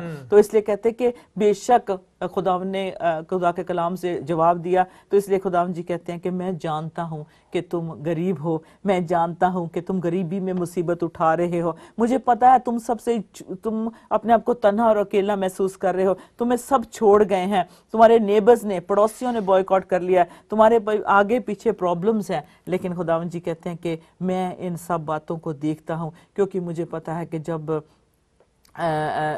तुम खुदा में हो तो तब तुम अमीर हो। You know, okay, if we read further down इनके जो आयतें पढ़ते जाएं तो पता चलता है। पहले तो खुदा जी कहा मैं जानता हूं, फिर हमने देखा कि मुसीबती और गरीबी, हाँ जी, फिर का 9वीं आयत में लिखा है, मुकाशा की किताब रेवलेशन चैप्टर 2 वर्स 9, मैं तेरी मुसीबत और गरीबी को जानता हूँ। लेकिन आगे ब्रैकेट में हमने ये देखा, क्योंकि खुदा ने कहा कि मगर तू दौलतमंद है। हाँ। और ये मैं समझता हूं कि खुदावंद यीशु मसीह वो दोनों तरफ देख रहे थे, उनकी गरीबी को भी देख रहे थे, हाँ जो मुसीबत थी, लेकिन खुदावंद जो उनका रिवार्ड था ऊपर आसमान पर, अजीज बहनों भाइयों, उसको भी जो तैयार उन्होंने किया था, उसके लिए भी खुदावंद यीशु मसीह उसको भी देखते रहे कि तुम असल में अमीर हो। ये उनको ये कोई ऐसे नहीं कह दिया था, ठीक है ना, कि तुम अमीर हो, जो खुदावंद यीशु मसीह ने खुद कहा कि मैं तुम्हारे लिए जगह तैयार करता हूँ, ठीक है। तो उसके बाद मगर तुम दौलतमंद हो, और जो अपने आप को यहूदी कहते हैं और है नहीं, यहूदी कहते हैं और है नहीं, बल्कि शैतान की जमायत है, उनके लान तान को भी जानता हूं। जो दुख तुझे सहने होंगे उनसे खौफ ना कर। ये सुमरना की कलीसिया को खुदावंद यीशु मसीह कहते हैं जी। देखो, अगर हम यहाँ रुके तो हम इमसाल की किताब उसका चैप्टर 15 वर्स 16 पढ़ सकते हैं। इमसाल चैप्टर 15, हाँ जी। तो जब खुदावंद जी उनसे कह रहे हैं कि तुम गरीब हो, तुम बहुत पोर हो, और तुम्हारे पास वो रिचेस नहीं है जो दुनिया के पास है, लेकिन खुदावंद कहते हैं कि जो गरीब है वो ही इस दुनिया में वो ही खुदा की नजर में अमीर है, कोई शक नहीं। और कहते हैं कि it's better to be rich in the eyes of the Lord than the eyes of the world. दुनिया जो है वो रेचेड है, मिजरेबल है, पोर है, और लोग जो है उसके साथ मिलना चाहते हैं। उस मरना के भी जो लोग थे वो अमीरों के साथ बैठना चाहते थे। यहूदी जो बहुत अमीर थे उनको हर चीज दे सकते थे कि वो मसीह का इनकार करें, क्योंकि वो इस बात को नहीं पसंद करते थे कि बहुत सारे यहूदी भी जो है कन्वर्ट हो रहे हैं। तो वो कहते हैं कि इस खुदावंद जी कहते हैं कि दुनियावी दौलत रखना जो से बेहतर है कि तुम खुदा की नजर में जो है अमीर रहो। तो इसलिए जो थी दूसरी कलीसियाओं के साथ भी खुदा जी कंपेयर करते हैं इसको, कहते हैं जैसे लुडिसिया की कलीसिया है उसी तरह से उनके साथ भी इनको कंपेयर करते हैं। तो ये खुदा का जो मैसेज है, खुदा का कलाम जब आया तो खुदा जी ने कहा थोड़ा जो तुम खौफ से, खुदा के डर से जो कमाते हो, वो खुदा की नज़र में बहुत बड़ा खजाना है तुम्हारे लिए, जिसमें कोई ट्रबल नहीं है, जिसमें कोई मुसीबत नहीं है, जिसमें कोई हेरा फेरी नहीं है। तो प्रोवर्ब्स 15-16 में क्या लिखा, आप स्माइल कर रहे थे? हाँ जी, मैं सिर्फ पढ़ रहा था, बड़े खूबसूरत ये 15 चैप्टर लिखा हुआ है, इमसाल की किताब प्रोवर्ब चैप्टर 15 वर्स 16। थोड़ा जो खुदावंद के खौफ के साथ हो, थोड़ा जो खुदावंद के खौफ के साथ हो, उस बड़े गंज से जो परेशानी के साथ हो बेहतर है। See, better is little with the fear of the Lord than great treasure and trouble therewith. आगे अगर पढ़े Proverbs 16:8 में लिखा है, 68 में यूं मरकूम है, सदाकत के साथ थोड़ा सा माल, यानी सच्चाई, सच्चाई के साथ थोड़ा सा माल बेइंसाफी की बड़ी आमदनी से बेहतर है। सीधा कर दो थोड़ा सा सच्चाई से जो आप थोड़ा भी कमाते हैं, वो बेइंसाफी की बड़ी आमदनी से बेहतर है, यानी थोड़ा सा भी। फिर आगे ज़बूर 37 वर्स 16 में लिखा है, A little that a righteous man has is better than the riches of many wicked. ज़बूर क्या बताया? 37:16। हम हमेशा इनकरेज करते हैं, कई बार लोग कॉल करते हैं दुआ के लिए, कहते हैं कि जी हमने बड़ा पैसा बिजनेस में लगाया था, लेकिन वो चला गया, आज हमारे पास कुछ नहीं है। कोई कहते हैं कि मेरे हस्बैंड ने मेरे साथ धोखा किया, सारे गहने ले गया, दौलत ले गया, और आज साढ़े को सिर्फ सोशल सिक्योरिटी 60-70 पाउंड दिंदी है, ਉਹਦੇ ਨਾਲ ਕਿੱਥੇ ਗੁਜ਼ਾਰਾ ਹੁੰਦਾ। ਤੇ ਮੈਂ ਕਹਿੰਨੀ ਭੈਣ, ਇਹ 60-70 ਪਾਉਂਡ ਤੇਰੇ ਲੱਖਾਂ ਹਜ਼ਾਰਾਂ ਸੋਨੇ ਗਹਿਣੇ ਨਾਲੋਂ ਕਿਤੇ ਚੰਗੇ ਨੇ, ਕਿਉਂਕਿ ਉਹ ਜਦੋਂ ਕਮਾਏ ਸੀ ਤੇ ਦਿਲ ਵਿੱਚ ਲਾਲਚ ਸੀ, ਉਹ ਜਦੋਂ ਸੀ ਸ਼ਾਇਦ ਕਿਸੇ ਨੂੰ ਦੇਣਾ ਸੀ ਤੇ ਨਹੀਂ ਦਿੱਤਾ, ਤੇ ਉਹਦੇ ਬਚਾ ਬਚਾ ਕੇ ਚੀਜ਼ਾਂ ਬਣਾ ਲੀਆਂ, ਸੋਚਿਆ ਕਿ ਬੁਢਾਪੇ ਵਿੱਚ ਕੰਮ ਆਣਗੇ, ਲੇਕਿਨ ਅੱਜ ਖੁਦਾਵੰਦ ਨੂੰ ਤੁਸੀਂ ਪਾ ਲਿਆ ਤਾਂ ਤੁਸੀਂ ਉਹਦੇ ਵਿੱਚ ਬਹੁਤ ਅਮੀਰ ਹੋ। ਇਹ ਜਿਹੜਾ 70 ਪਾਉਂਡਾਂ ਨੇ ਚੋਂ ਵੀ 10 ਪਾਉਂਡ ਗਲੋਰੀ ਟੀਵੀ ਨੂੰ ਦੇ ਕੇ ਤੁਸੀਂ ਕਲਾਮ ਸੁਣਦੇ ਹੋ ਜਾਂ ਚਰਚ ਵਿੱਚ ਪਾ ਕੇ 60 ਪਾਉਂਡ ਫਿਰ ਵੀ ਤੁਹਾਡੇ ਆਪਣੇ ਨੇ, अपनी मर्जी नाल खर्च सकते हो। सो ऐसे बहुत सारे लोग हैं जो दौलत कमाना चाहते हैं और गलत तरीके से कमा रहे हैं। वो सोचते हैं कि अपने दिनों के लिए वो अच्छा कर रहे हैं या बच्चों के लिए भलाई पैदा हो गए, लेकिन अजीजों there is a death round the corner. ऐसी विकेट से कमाई गई कमाई से दौलत जो है उसका अंजाम मौत है, बुराई है। बड़ी फिर मैं इमसाल की किताब में बड़ी अच्छी आयत है, 8वीं 16 बाब इमसाल यानी प्रोवर्ब, सदाकत के साथ थोड़ा सा माल, थोड़ा सा सदाकत सच्चाई से, यानी कहने हलाल की कमाई प्रॉपर उसका टैक्स देना, प्रॉपर गवर्नमेंट का जो ड्यू है उसे देना। हाँ जी, हलाल की कमाई से मैं ये कहना चाहता हूँ कि जो पसीने की खून पसीने की कमाई से, और जो बेइंसाफी यानी चोरी और ठगी करप्शन से कितना भी माल आप कमा लो, उस थोड़े से जो सच्चाई से आपने कमाया वो बेहतर है। ये खुदावंद के कलाम में, यानी खुदावंद के कलाम बाइबल मुकद्दस में ये लिखा हुआ है। साम 37 जी 16 एक्सक्यूज मी 16 आयत। क्या तू बादलों के मुआजना से वाकिफ है? ये मेरा ख्याल आप फुटेज हमें मिल गया, प्लीज निपू इसको अगर आप चला दें तो that will be really good. ये स्मरना की थी footage. I am sorry we didn't have enough time to plan, but ये एक्चुअली स्मरना है। Can we just listen from here if that's okay? थोड़े दिनों के बाद उन्होंने इस जगह के उत्ते जाके जो अग लाई, अग उन्होंने नज़दीक नहीं आई, दूर दूर से उन्होंने तो अग, लेकिन फिर भी उन्हें कहा कि जो सोल्जर से जिन्होंने अग लाई सी, उन्होंने कहा कि जो तू ना मरिया तो सानू मार देना। उन्होंने कहा कि तुसी वो इस तो पहले उन्हें तलवार कढ़ी अपने आप मारन लगा, तो खुदा ने रेस्क्यू कर लिया, तो जोड़े से पोली काप से खुदा के कोल चले गए और शहीद हो गए इस जगह में। खास तौर पर ये भी है थोड़े जो अपने परिवार में जो लिखे ना वो नाम भी Hallelujah. So thank you ever so much, and I really wish that you those who are viewing this channel right now आके इत्थे देख सकन और उन्हां जगह दे उत्ते चल सकन जिथे खुदा दे खादम चले, अपनी जान देती, साडे लिए इन्ना अच्छा नमूना पेश किया, और खास तौर पर मुकद्दस कलाम बाइबल विच जो असीं पढ़दे हां, अगर इन्हां ने अपनी वफादारी ना यीशु नाल दिखाई हुंदी ते अज असीं भी जेहड़े उहदे नाल वफादार नहीं हो सकदे। God bless you. Thank you. हाँ जी, this is Smyrna, the place where we are standing. This is actually the city. We are going right through it. और यहाँ बहुत बड़ा एक म्यूजियम है। अभी शॉर्टली आप बैकग्राउंड में देखते जाएंगे कि वहाँ जो एंशिएंट ज्वेलरी और वहाँ का जो आपको पता ऑटोमन एम्पायर ने कॉन्कर कितनी दुनिया को कर लिया था, ये सारा टर्की है। आप there's no Christians there। एक चर्च है वहाँ जिसका नाम है द बेसिलिका, सॉरी यूहन्ना, हाँ जी, बेसिलिका ऑफ यूहन्ना, जॉन की एक जो चर्च है वहाँ। तो बाकी सारे देर ऑल टर्क्स यानी कि मुस्लिम्स हैं सारे, लेकिन बहुत खूबसूरत सिटी है, वेरी पोलाइट पीपल, वेरी मतलब मुझे तो बहुत अच्छा लगा, कोई ऐसा खतरा नहीं है जैसे बहुत सारा हम न्यूज़ में सुन रहे हैं कि पता नहीं टर्की में क्या हो रहा है। इसी की वजह से 10-12 लोगों ने जिन्होंने प्रॉमिस किया था वो डर गए, सोचे पैम ने मरना मरन दे टर्की, हम तो नहीं जाएंगे क्योंकि हमें नहीं मरना। लेकिन अजीजों ऐसी बात नहीं है, जब हम और बातों के लिए खुदा पे भरोसा करते हैं तो क्या do we not trust the Lord, यहाँ भी हमें वो मतलब अगर मारना चाहे तो मार सकता है। तो देख सकते हैं कि इतनी खूबसूरत ये कंट्री है, इतनी नाइसली ऑर्गेनाइज्ड है, डेवलप्ड हैं साइट्स, और कोई खतरा नहीं, कोई किसी को कुछ नहीं कहता।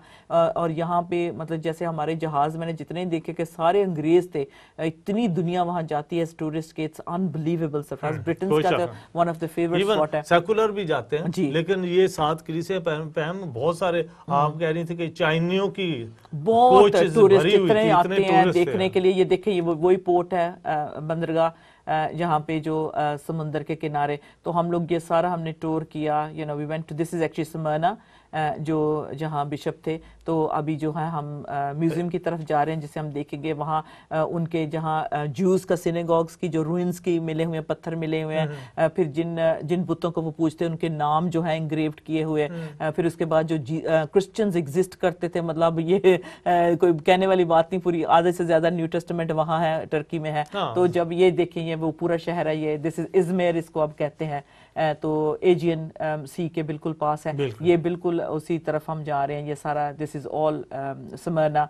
आप देख सकते हैं कि पुराने भी घर अभी बने हुए लेकिन काफी मॉडर्नाइज हो चुका है, and it's very well you know looked after country, and it's very beautiful, very peaceful, कोई ऐसा मसला नहीं। होटल्स इतनी अच्छे हैं, इतना जबरदस्त केटर करते हैं आपके लिए। तो ये जो 6 जने हम गए थे तो हमने इतना एंजॉय किया कि अनबिलीवेबल, और बड़ी like I said we were really treated like you know. हाँ जी, रूहानी तौर पर, रूहानी तौर पे जो, हाँ जी, आपकी जो आंखें खुल गई और बहुत सारा आप सीख के आए हैं, क्योंकि बुक ऑफ तजुर्बा हुआ एक्ट्स जो थी हम इसे पढ़ते हैं कि पता नहीं कौन से शहर में कहाँ होगा, जब आप इस जगह को देख के आते हैं, चलते फिरते हैं, बुक ऑफ एक्ट्स आपके सामने खुल जाता है। बुक ऑफ रेवलेशन को समझने में लोगों को बहुत मुश्किल आती है, इसको पढ़ते हैं तो हम समझते हैं कि खुदा जी क्या कह रहे हैं यूहन्ना से। तो मैं भी पहले पढ़ती थी, आई यूज्ड टू थिंक पता नहीं कहाँ होंगे ये स्मरना, you know you look at a map and you just don't actually real, वो फीलिंग नहीं आती जब तक आप उसको अपनी आंखों से ना देखो, उसी धरती के ऊपर कदम रखा। बिल्कुल। तो जो हमने जब ये देखे, ये वो स्लेटें पड़ी हुई ये उस जगह की जो है स्मरना के टाइम की।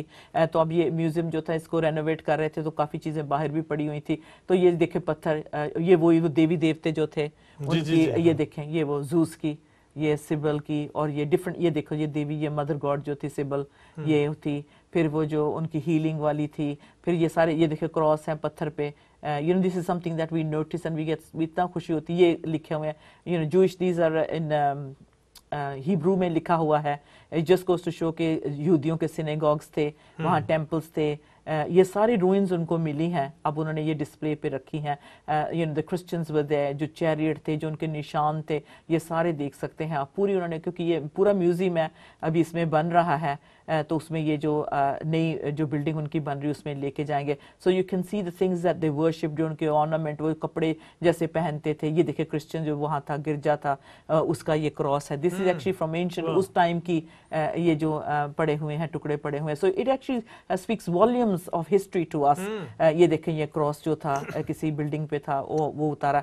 ये सारा जो काम करते थे, I mean they were really very intelligent people उस वक्त के जो थे। ये सारी रूइंस जो उनको मिली हैं उसको ये म्यूजियम में इन्होंने कलेक्ट कर, this is we are looking at almost 2000 plus जो हिस्ट्री है उसको हम टच कर रहे हैं इस वक्त, जो देख रहे हैं। तो this is you continue to view, हमारे पीछे ये चलता जाएगा। अच्छा, आगे हम जो चलते हैं, सरफराज व्हाट आपने अभी फरमाया, मैं इसको जरा क्लियर कर दे कि बिशप पोलीकार्प जो थे उनको जब शहीद किया गया तो उसके बाद मसीहत जो तेजी से फैली, बहुत तेजी से, जाहिर बात है कि टर्की के एरिया के अंदर जी, जी, उस वक्त तो मतलब के बुत परस्ती थी उस वक्त, जी, जी, जी, और जू भी बहुत सारे रहते होंगे, बहुत 7000 के करीब कहते हैं वो उस वक्त की बात है। तो उस वक्त छोटे से, लेकिन वहाँ फिर टर्की जो फिर क्रिश्चियनिटी फैल गई, क्रिश्चियन कंट्री बन गया, क्रिश्चियन मुल्क था तो उस वक्त, क्योंकि जब व्हाट्स हिज नेम, क्या था उसका नाम, जब उसको रेवलेशन हुआ आसमान पे उसने देखा कम ऑन, सी से उसका नाम है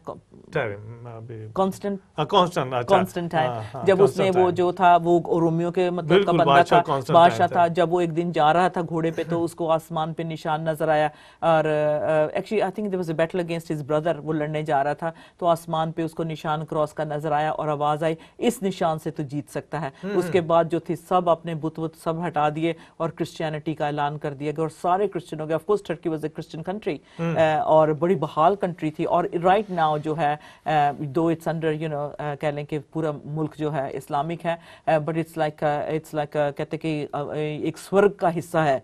it's like heaven honestly. I mean you got to see जिस पहाड़ी पे गए मिनरल्स वहाँ जो है there is almost 50 million olive trees in that country और इतनी फ्लोरिशिंग है, इतना टूरिज्म है, इतनी अकल आ गई इन लोगों को कि you no Pakistan could do the same. अगर पाकिस्तान में थोड़ा सा ये जहालियत जो है मजहब की खत्म हो जाए, इतना टूरिज्म वहाँ जाएगा, इतनी वहाँ यो मतलब हिस्ट्री है and of course there is so much. ये कंट्रीज जो हैं जिनको जैसे स्पेन है उनको अकल आई है, वो टूरिज्म से खाते हैं और कमाते हैं, कितना उनको मतलब अच्छा है। इसी तरह से टर्की उन्होंने इतना खूबसूरत कह लें कि एक हेवन का हिस्सा बना लिया है उसे। Farm trees, the beauty, I mean you look at this and this is just the museum we are looking at, really civilised people. और टर्की में इतना एंजॉय किया, you know my daughter was saying you know this is like second holy land for us Christians. हमारे Christians के लिए ये second holy land है। You know I don't want to get into politics, if we do इसका मतलब हम religion और politics को मिक्स करेंगे तो हमारी भी तबाही, हमारी रूह की भी तबाही। So I just cut out all politics. मैं जिस मकसद के लिए गई थी, जाना चाहती थी, मैं अब भी इनकरेज करूंगी कोई जाना चाहता है, सीखना चाहता है, रसूलों के कदमों पे चलना चाहता है, this is the place we must visit. कोई रिस्ट्रिक्शंस नहीं है, कोई आपको कुछ नहीं कहता। इट्स अ वेरी मैं कहती फ्री कंट्री, इतने पोलाइट लोग हैं, एयरपोर्ट पे जाओ और स्माइल से बात करते हैं, you no and so much respect and I think बहुत अच्छा एग्जांपल देते हैं। बाकी जो कुछ हो रहा है politically just ignore that, but as human beings मैं कहती हूँ कि बहुत अच्छे, हमारा बहुत ख्याल किया। आमीन, बड़ी अच्छी बात है। We really brought back a good report from Turkey, I must say। ये देखें, ये भी एक one of the statues जिसको रखा गया, ये भी उनको मिला है। इससे हम अंदाजा लगाते हैं कि किस तरह वो ड्रेस अप होते थे। ये इसका जो अथॉरिटी होती थी, ये इसने इसके ये बिल्ला नहीं कहते जैसे बैज लगाया होता था, इससे पहचाना जाता था कि ये एक रॉयल बंदा है, ये बहुत जाना पहचाना है। सुलाकू इसका नाम बिल्कुल है था इसका map. Okay, let's move further. This is really getting quick. अब मुझे अच्छा लग रहा है क्योंकि हम स्मरना में हमारे पीछे जो है फुटेज चल रहा है। Really feel happy now. Okay, अब आगे हम देखें Psalm 37 verse 16 हमने देखनी थी कि खुदावंद जी 16 जो गरीब हैं उनको कैसे तसल्ली दे रहे हैं कि कमाई 37:16 सॉरी। अच्छा जी। और ये जो है गरीब ईमानदार हैं जो यीशु पे ईमान ला चुके हैं, जो क्रिश्चियन हो चुके हैं, लेकिन वो सफरिंग के दौरान जो है उन पे इतनी मुसीबत है, ईमानदारों पे वो इतने गरीब हैं कि वो लगता है कि पूरी दुनिया उनकी दुश्मन है। हाँ जी, बिल सेम प्रोवर्ब जैसा ये आयत है यहाँ ज़बूर जो हमने पढ़ना है 37 उसकी 16 आयत है। सादिक का थोड़ा सा माल, सच्चे बंदे का थोड़ा सा माल बहुत से शरीरों की दौलत से बेहतर है। Yes, amen. अजीजों, आप इस आयत को जरूर पढ़ना। ज़बूर की किताब है और उसमें जो चैप्टर है यानी ज़बूर 37 और वर्स 16 आयत, सादिक का थोड़ा सा माल बहुत से शरीरों की दौलत से बेहतर है, क्योंकि शरीरों के बाजू तोड़े जाएंगे लेकिन खुदावंद सादिकों को संभालता है। सच्चे लोगों को खुदा संभालता है लेकिन शरीर टूट जाते हैं। कामिल लोगों के याम को खुदावंद जानता है, जो कामिल होते हैं। हैं जी, कामिल लोगों के अयाम यानी उनके दिनों को खुदावंद जानता है, उनकी मिरास हमेशा के लिए होगी। और ये कहते हैं कि खुदावंद जी मतलब इसी बात पे हम अभी हैं कि खुदावंद जी कहते हैं कि मैं जानता हूँ कि जो बेशक तुम्हें लगता है कि सारी दुनिया तुम्हारे खिलाफ है, लेकिन तुम नहीं जानते कि मैं जो एक चिड़िया भी जो गिरती है जमीन पे मैं उसको भी जानता हूँ। मैंने तुम्हारे सर के बाल गिने हुए, हर ईमानदार के सर के बाल कितने हैं ये काउंट किया, I have counted, I have numbered your hair. खुदावन जी कहते क्या मुझे इतना नहीं पता? खुदावन इसलिए कहते कि मैं तो तेरे एक एक बाल को मुझे गिनती इसकी पता है, तो तू कैसे कह सकता है कि तू दुनिया में अकेला और सफर कर रहा है? See how much he loves अस। तो इसलिए हमें कंसिडर करना चाहिए कि लॉर्ड जीसस जो है हर जिस भी हालात में होते हैं, सिचुएशन में होते हैं, वो जानते हैं। जब हम झूठ बोलते हैं, हमारे पास बहुत कुछ होता है, लेकिन हम कहते हैं साढ़े कोल है नहीं, साढ़े कोल है नहीं। पंजाबियों की तो बहुत ही आदत है भी साढ़े को है नहीं, हाय मर गए, हाय मर गए। तो जीसस कहते हैं बंद मेरा कान, एकदम बंद, sorry you not my child, you not my disciple. और क्या होता है फिर? वाकई कोई ना कोई घर में बच्चा या कोई हो जाता, वो मुसीबत च फंसी रहते, वो खानदान, वो फैमिली, वो है नहीं होता रहता सारी जिंदगी। लेकिन यहाँ खुदा कहते हैं ये सचमुच गरीब थे। एक बार एक पास्टर, उसने मोटी मोटी मेरी तरह गोल्ड की पहनी हुई थी, ये तो खैर 14-18 कैरेट है, लेकिन उसने तो 22 कैरेट की अंगूठियां पहनी हुई थी। कहता भैन मैं तेन दसदा है, मैं इन्ना गरीब सीगा, मेरे को समझ ना आवे। थोड़े दिनों की गल है, इस तरह गल करदे, मतलब he was talking and I could see big rings on his finger. थोड़े दिनों की गल है, कहंदा मेरे इन्ना मैं गरीब हो गया, मैंने तो दुੱਧ भी ना लियान वास्ते घर च सीगा। भैन एक साडे घर दे विच खुदा दा खादम आया, उन्हें कहा पास्टर जी आ लो फड़ो पैसे, मैनू खुदा ने हुणे दस्सिया तुहाडे कोल कुछ नहीं हैगा, तुसी बहुत ब्रोक हैगे, आ लो फड़ो पैसे तो कुछ लैके। You know I just looked at his hands, I said कितनी देर पहले? कहंदे 10 दिन की गल है। तो मैं क्या मुंदियां पाइयां होइयां सी उदों 10 दिन? You know, how can you say you got nothing? कितनी झूठी स्टोरी है कि मतलब ओदा खुदा दे खादम, ऐसे भी खादम सीगे ਜਿਹੜੇ इफसिया दी कलीसिया दे विच सीगे, हुंदे होए सब कुछ मतलब दूसरे ਨੂੰ ਝੂਠ ਦੱਸਣਾ। So if you don't have it, please tell the truth कि नहीं हैगा, but don't just make up a story and say। कई लोग कहंदे जी हाँ जी ਅਸੀਂ इजराइल जाना ਸੀਗਾ, हाँ नहीं इजराइल जाना ਸੀ, टर्की जाना ਸੀ, लेकिन टिकट वास्ते पैसे नहीं गए। You know, I just look at them and I said, look, how much do you earn a day? If you're a nurse or a teacher या किसी सेल्स गर्ल या जो भी आप काम करती हैं, you know, you don't tell me that you don't have £1,000 because it's not true। क्योंकि उनके कपड़ों से, उनकी बातों से, उनकी गाड़ी से, हर चीज से, how can you say you haven't even got 1,000? I said don't lie। ये अलग बात है, आपने नहीं जाना या नहीं देना या करना, ये हाँ। तो इसलिए खुदावंद यहाँ कहते हैं कि मैं ते आई नो, मैं जानता हूं तू कितना खचरा है, तेरे को कितना हैगा और तेरे को कितना नहीं है। लेकिन जो जेन्युइन है स्मरना की कलीसिया, उनके साथ लॉर्ड जीसस आंसू कहते, तेरे आंसू है ना, मैंने भी आंसू बहाए, मैं जानता हूँ आंसू कैसे कब बहते हैं।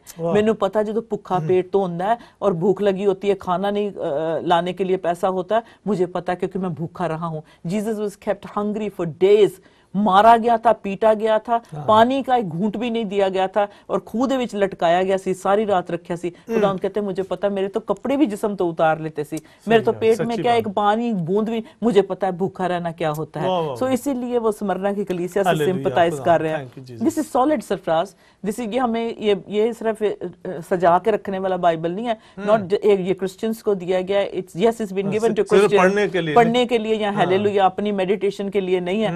This is actually suffering with Christ।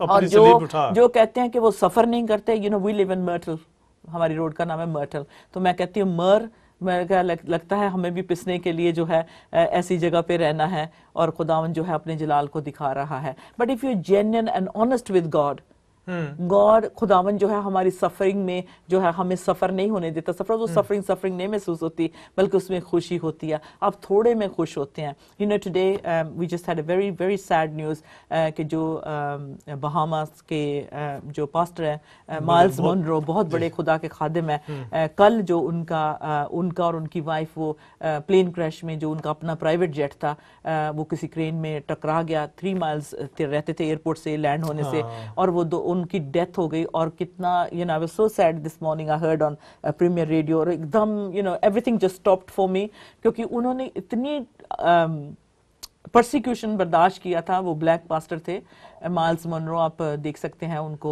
Internet पे जाके। कहते जब वो छोटे थे तो उनका मजाक उड़ाया जाता था, उन्हें बहुत बुरा भला कहा जाता था, लेकिन वो इतने डिटर्मिन्ड थे एज ए चाइल्ड। वो कहते हैं मुझे पता था कि मैं डेस्टिन्ड हूँ, खुदा का बेटा हूँ, मैं निकलूंगा, मैं दिखाऊंगा। And you no he was literally billionaire pastor, मतलब जिनका अपना प्राइवेट जेट हो, आप अंदाजा लगाएं वो कितने अमीर होंगे। तो बहामास में वो रहते थे। तो आज जब सुबह मुझे पता चला कि but he always preached on death. वो कहते थे डेथ मेरा निशान नहीं है, रेजरेक्शन मेरा निशान है, मौत मेरा निशान नहीं है, जी उठा मसाया मेरा निशान है। तो you know we don't know कब हम खुदा के पास चले जाएंगे। हम सोचते हैं कि अच्छा अगर हस्बैंड है तो वाइफ मर गई तो बच्चों का की होएगा, या दोनों मर जाए तो बच्चों का की होएगा। That means you haven't trusted God yet. Jesus की आपको पता नहीं, जीसस जो सब कुछ छोड़कर अकेले जमीन पर आए सरफराज, और अबलीस का सामना किया। किसके लिए किया? मौत को गवारा किया। खुदा यीशु मसीह के लिए इतना बुरा कहते थे तेरा तो बाप भी नहीं है, तू बिन बाप के पैदा हुआ। तो जीसस पता क्या कहते थे तुम्हारा बाप मैं बताता हूं कौन है, अबलीस तुम्हारा बाप है, शैतान तुम्हारा बाप है। और वो कहता है झूठा है, सदियों से हमेशा झूठ बोलता है, he is the father of lies, वो तुम्हारा बाप है। क्योंकि वो कहते थे ना कि अब्राहम से पहले है तू, अभी इतना नौजवान ऐसी ऐसी बातें करता है। तो कहते मैं बताता हूं तुम्हारा। जब यहूदी लोग उसे छेड़ते कहते तो कहते अच्छा मैं तेन दसदा तुम्हारा बाप कौन है, तुम्हारा बाप शैतान है, शैताना दा भी शैतान है। तो फिर उनको गुस्सा लगता था। सो कमिंग बैक के सच बोलना है, इसीलिए जीसस कहते हैं I know I know I know.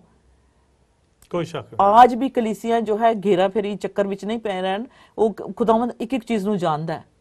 Glory TV की एक एक चीज को वो जानता है सरफराज, एक एक पेनी को जानता है, एक एक मेरे टाइम को जानता है, सरफराज के टाइम को जानता है, आपके टाइम को जानता है। क्योंकि जीसस यही कहते हैं कि मैं जानता हूं तुम्हारा, आई नो। फिर आगे कहते हैं कि खुदावंद कहते हैं कि 3 लेवल्स हैं सफरिंग के भी सरफराज। अच्छा, एक तो कहते हैं कुर्बानी देना भी एक जिसके लेवल है, इसके भी किस्म है, इसकी फर्क किस्म है। इसमें जो है डिफरेंट लेवल है सफरिंग के। कई जी जानबूझकर अपने मतलब कहना कि इवेंजलिज्म ना, खुदा ने उनको बुलाया है किसी को मोतियों को सूरों के आगे डालना, रोंदना, ठीक है ना। फिर उसके बारे में आके कहना जी हाँ मुझे तो प्रोसिक्यूशन बहुत मिल रहा है, मैं तो एवी इवेंजलिज्म कर रहा पे मेरी कोई सुनता नहीं। ये एक अपनी self inflicted kind of suffering है। तो इसका भी लेवल है। एक तो है ह्यूमन लेवल है, इंसान का अपना जिस्म पे जो कहना बर्दा, उससे जो है हमें मिजरी मिलती है, उससे हम जो है मिजरी इन द सेंस के यू नो जैसे कोई कामयाब नहीं होता किसी चीज में तो वो मिजरेबल हो जाता है, कुड़न वाली एक अच्छा एक तो है सफरिंग, दूसरी है शैतानी सफरिंग है।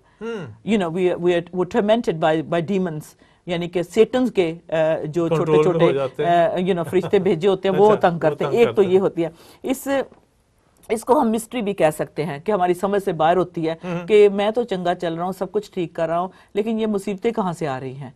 तो ये शैतान की तरफ से होती है, ठीक है ना। अब उस पे भी हमने गालिब आना है। एक होती है डिवाइन सफरिंग होती है, जैसे पोलीकार्प की थी, ठीक है, हाँ। जिसके लिए वो तैयार था, उसने कहा कि मेरे बांध दो हाथ, मैंने मतलब वो लोग तैयार स्पेशल बनाए जाते हैं। एग्जैक्टली अब ये देखें फॉर इंस्टेंस एक एग्जांपल दें, अब आसिया बीबी है, ठीक है, वो सताई जा रही है, वो पिस रही है, वो जेल में डालेगी, अपने बच्चे को हक करने के लिए वो तरस रही है। वो अपने घर में जैसे एज ए हाउसवाइफ जो खाना बना के सर्व अपने बच्चों को देती है तो उनकी मुस्कुराहट होती है, उनको देखती है। ये इसको कहते हैं डिवाइन सफरिंग है। ये इसमें उसका कोई कसूर नहीं है, लेकिन वो खुदा की मोहब्बत में पिस रही है। जैसे अभी ये जो दो जो ने नौजवान जो शहजाद और शामा जिनको फेंका गया आग की भट्टी में, ये उनकी दिस वाज अनएक्सपेक्टेड, जिसके वो हकदार नहीं थे, वो हकदार नहीं थे। जहां ईंटें पकती थी उन्होंने सोचा था नहीं, जैसे हम बात कर रहे थे, उनका शहीदों में पहले से ही नाम दर्ज था, हालेलुया, क्योंकि वो शहीदों में थे पहले से। जब माँ के पेट में थे रखे गए तो उनका सीड्स जो मार्टर का था ना, कहते शहीदों वाला लहू ही उनमें वो था, उन्होंने शहीद होना ही था, बट दे वर इनोसेंट, उनका कसूर नहीं था। तो अब जो है इसको कहते हैं ये एक खिदमत नजर आई है। ये उन्होंने यीशु की उनकी कॉल थी, बेशक उन्होंने पहचाना या नहीं पहचाना। अब उनकी आगे बच्चे जो हैं I am sure you know उन बच्चों का जरूर जो है मुस्तकबिल खुदा बाप के हाथ में है, क्योंकि अभी वो छोटी छोटी हैं, बड़े होंगे, एक दिन पता चलेगा कि उनके माँ बाप के साथ क्या हुआ। आई डोंट नो कि उनका क्या रिएक्शन होगा उन शहीद बच्चों, किस तरीके से वो जले होंगे, किस तरीके से, और पेट अंदर पेट में 7 महीने का बच्चा जो हो कोख में, वो कैसे वो उनके साथ। तो ये जो है ये एक खिदमत, ये खुदा की मोहब्बत को, ये कहते हैं सब्र को बयां करती है, मसीह में सब्र। तो ये जो 3 लेवल हैं इस वर्सेस में, जो है आगे की 3 है, उसमें हम देख सकते हैं कि ह्यूमन लेवल की जो सफरिंग होती है, वो कहते हैं कि मैं जानता हूं, खुदावंद जी यहाँ कहते हैं कि यहूदी लोग तुम्हें जो है ब्लास्फेम करते हैं, तुम्हें जो है तुम्हारे ईमान के खातिर, क्योंकि आप क्रिश्चियन हो गए, तुम्हें ब्लास्फेम करते हैं। जैसे कहते हैं कि इन पे जो मोस्टली जो इल्ज़ाम आता है कि कुरान के पेजेस को जला दिया गया, फेंक दिया गया, कूड़े में डाल दिया गया और अब इनकी सज़ा है, इन्होंने किया है, तो सारा गांव पीछे पड़ जाता है, मारता है, पीटता है, जेल में डाल दिया जाता है, कोई कोर्ट केस हो तो कोर्ट में लेके जाए तो गोली से मार दिया जाता है। सो समथिंग हो दिया। सरफराज कहते हैं, सरफराज मुझे प्रोग्राम से पहले हमेशा कहते हैं प्लीज इन्होंने ना छेड़, इनकी बात ना किया कर, क्योंकि सब बातों को खुदा के हाथ में छोड़ दो। रखे गए इस पर। हाँ, तो जैसे आपने कहा कि वो खुदा ने डिवाइन बनाया गया, तो दुनिया में खलफशारी के लिए भी कुछ लोगों को मतलब के दुनिया में रखा गया। हम इस खुदा के प्रोग्राम को परमजीत नहीं जानते, खुदा पर छोड़ते तो हमेशा ये कहते हैं कि ना किया कर, लेकिन मेरा इतना एकदम मन भर आता है ये सब कुछ सोचकर और देखकर। तो इसी वर्सेस में जो है हम देखते हैं कि खुदावन कहते हैं कि इंडिविजुअली और एज ए चर्च हमने सफरिंग को जरूर टेस्ट करना है। You know, if I was in a church sharing this sermon now, मैं अगर कहूँ कि चर्च में कितने जने पर्सनली इस वक्त सफर कर रहे हैं, तो सबके हाथ ऊपर उठ जाएंगे। One way or the other, we are suffering because of Christ.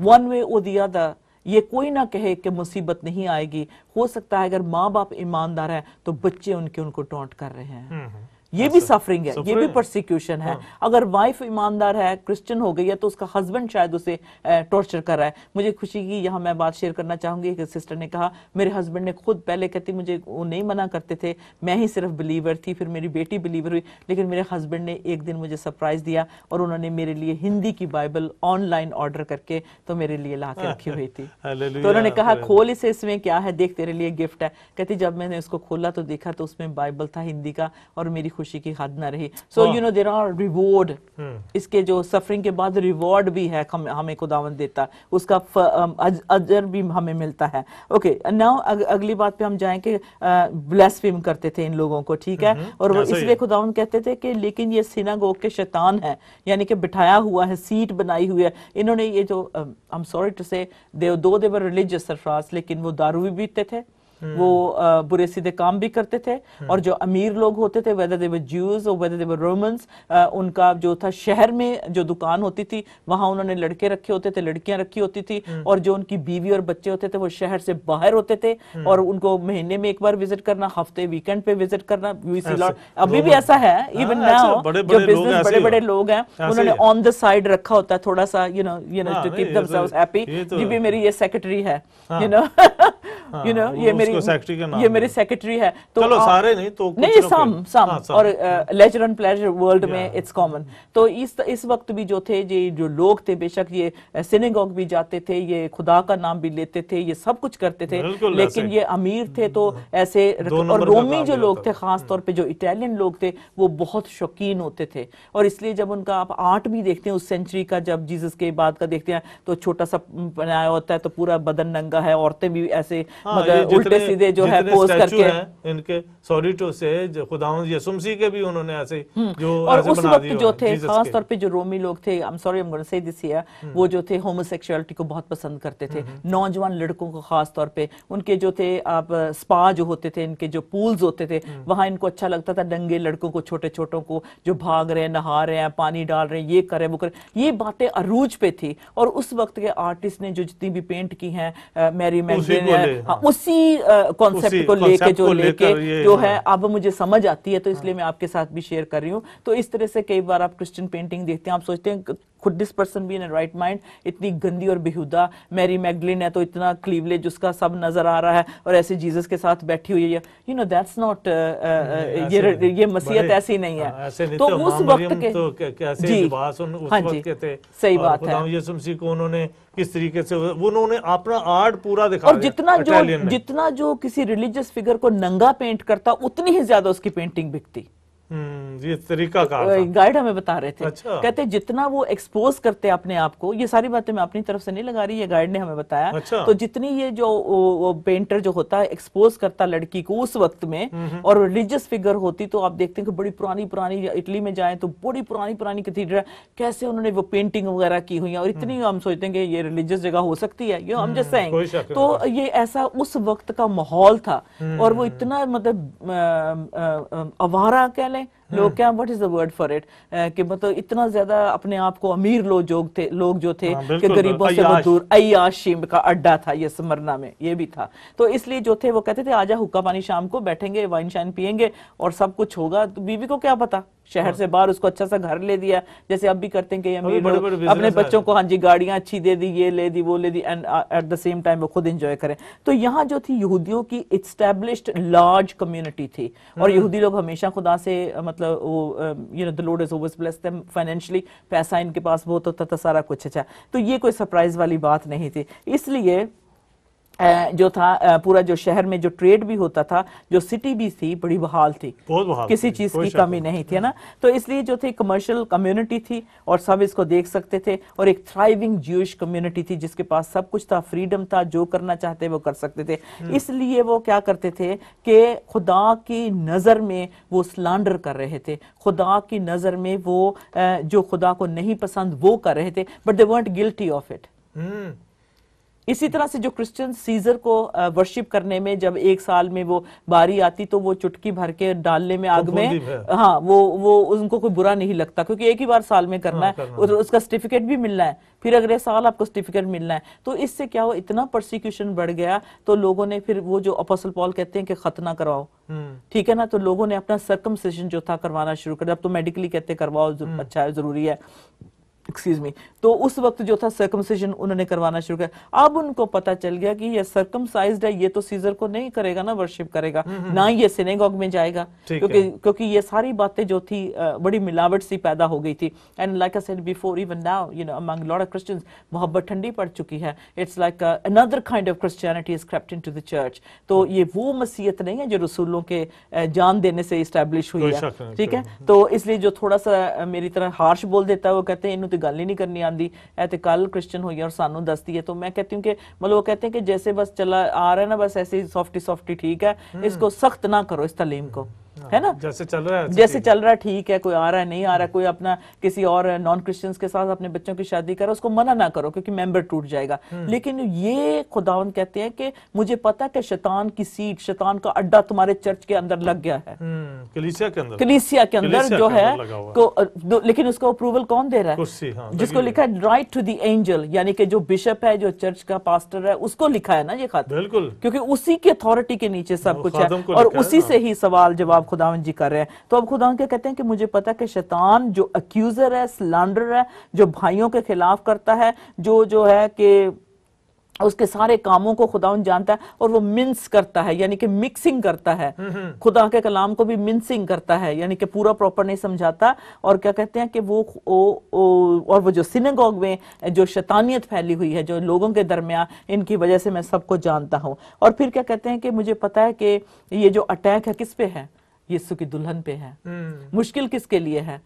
जो नहीं सीजर की पूजा कर रहा है, जो नहीं सिनेगॉग में जा रहा है, जो नहीं शराब हल्की सी पी रहा है, जो स्मोकिंग कर रहा है, जो गाली गलौज कर रहा है, जो बीवी को मार रहा है, जो अपनी कमाई से खाना बच्चों को देने की बजाय जुआ खेल रहा है, ये शैतान का अड्डा बीच में लगा हुआ है। तो इसलिए खुदावंद जी कहते हैं कि क्या करो, डरो मत इनसे, जैसे खुदावंद ने मत्ती रसूल की अंजील 10 बाब और उसकी 28 आयत में लिखा है, मत उनसे डरो जो तुम्हारे जिस्म को खत्म कर देते हैं, बल्कि उससे डरो जो तुम्हारी रूह को आग में फेंक सकता है, जो तुम्हें हमेशा के लिए भस्म कर सकता है। Fear not which kill the body but are not able to kill the soul, but rather fear him which is able to destroy both soul and body in hell. और अभी उनका वैसे ट्रायल तो खत्म नहीं हुआ था, खुदा जी उनको तसल्ली दे रहे हैं और उनके ऊपर बहुत मुश्किल का वक्त जो है उनके ऊपर पड़ा हुआ है, लेकिन खुदावंद कहते हैं कि मैं एक दिन बहुत जल्द तुम्हें इस मुसीबत से निकाल लूंगा और तुम्हारे जलाली बदन को अपने पास ले जाऊंगा। You don't worry, you know this suffering is temporary, हर वक्त नहीं रहने वाले।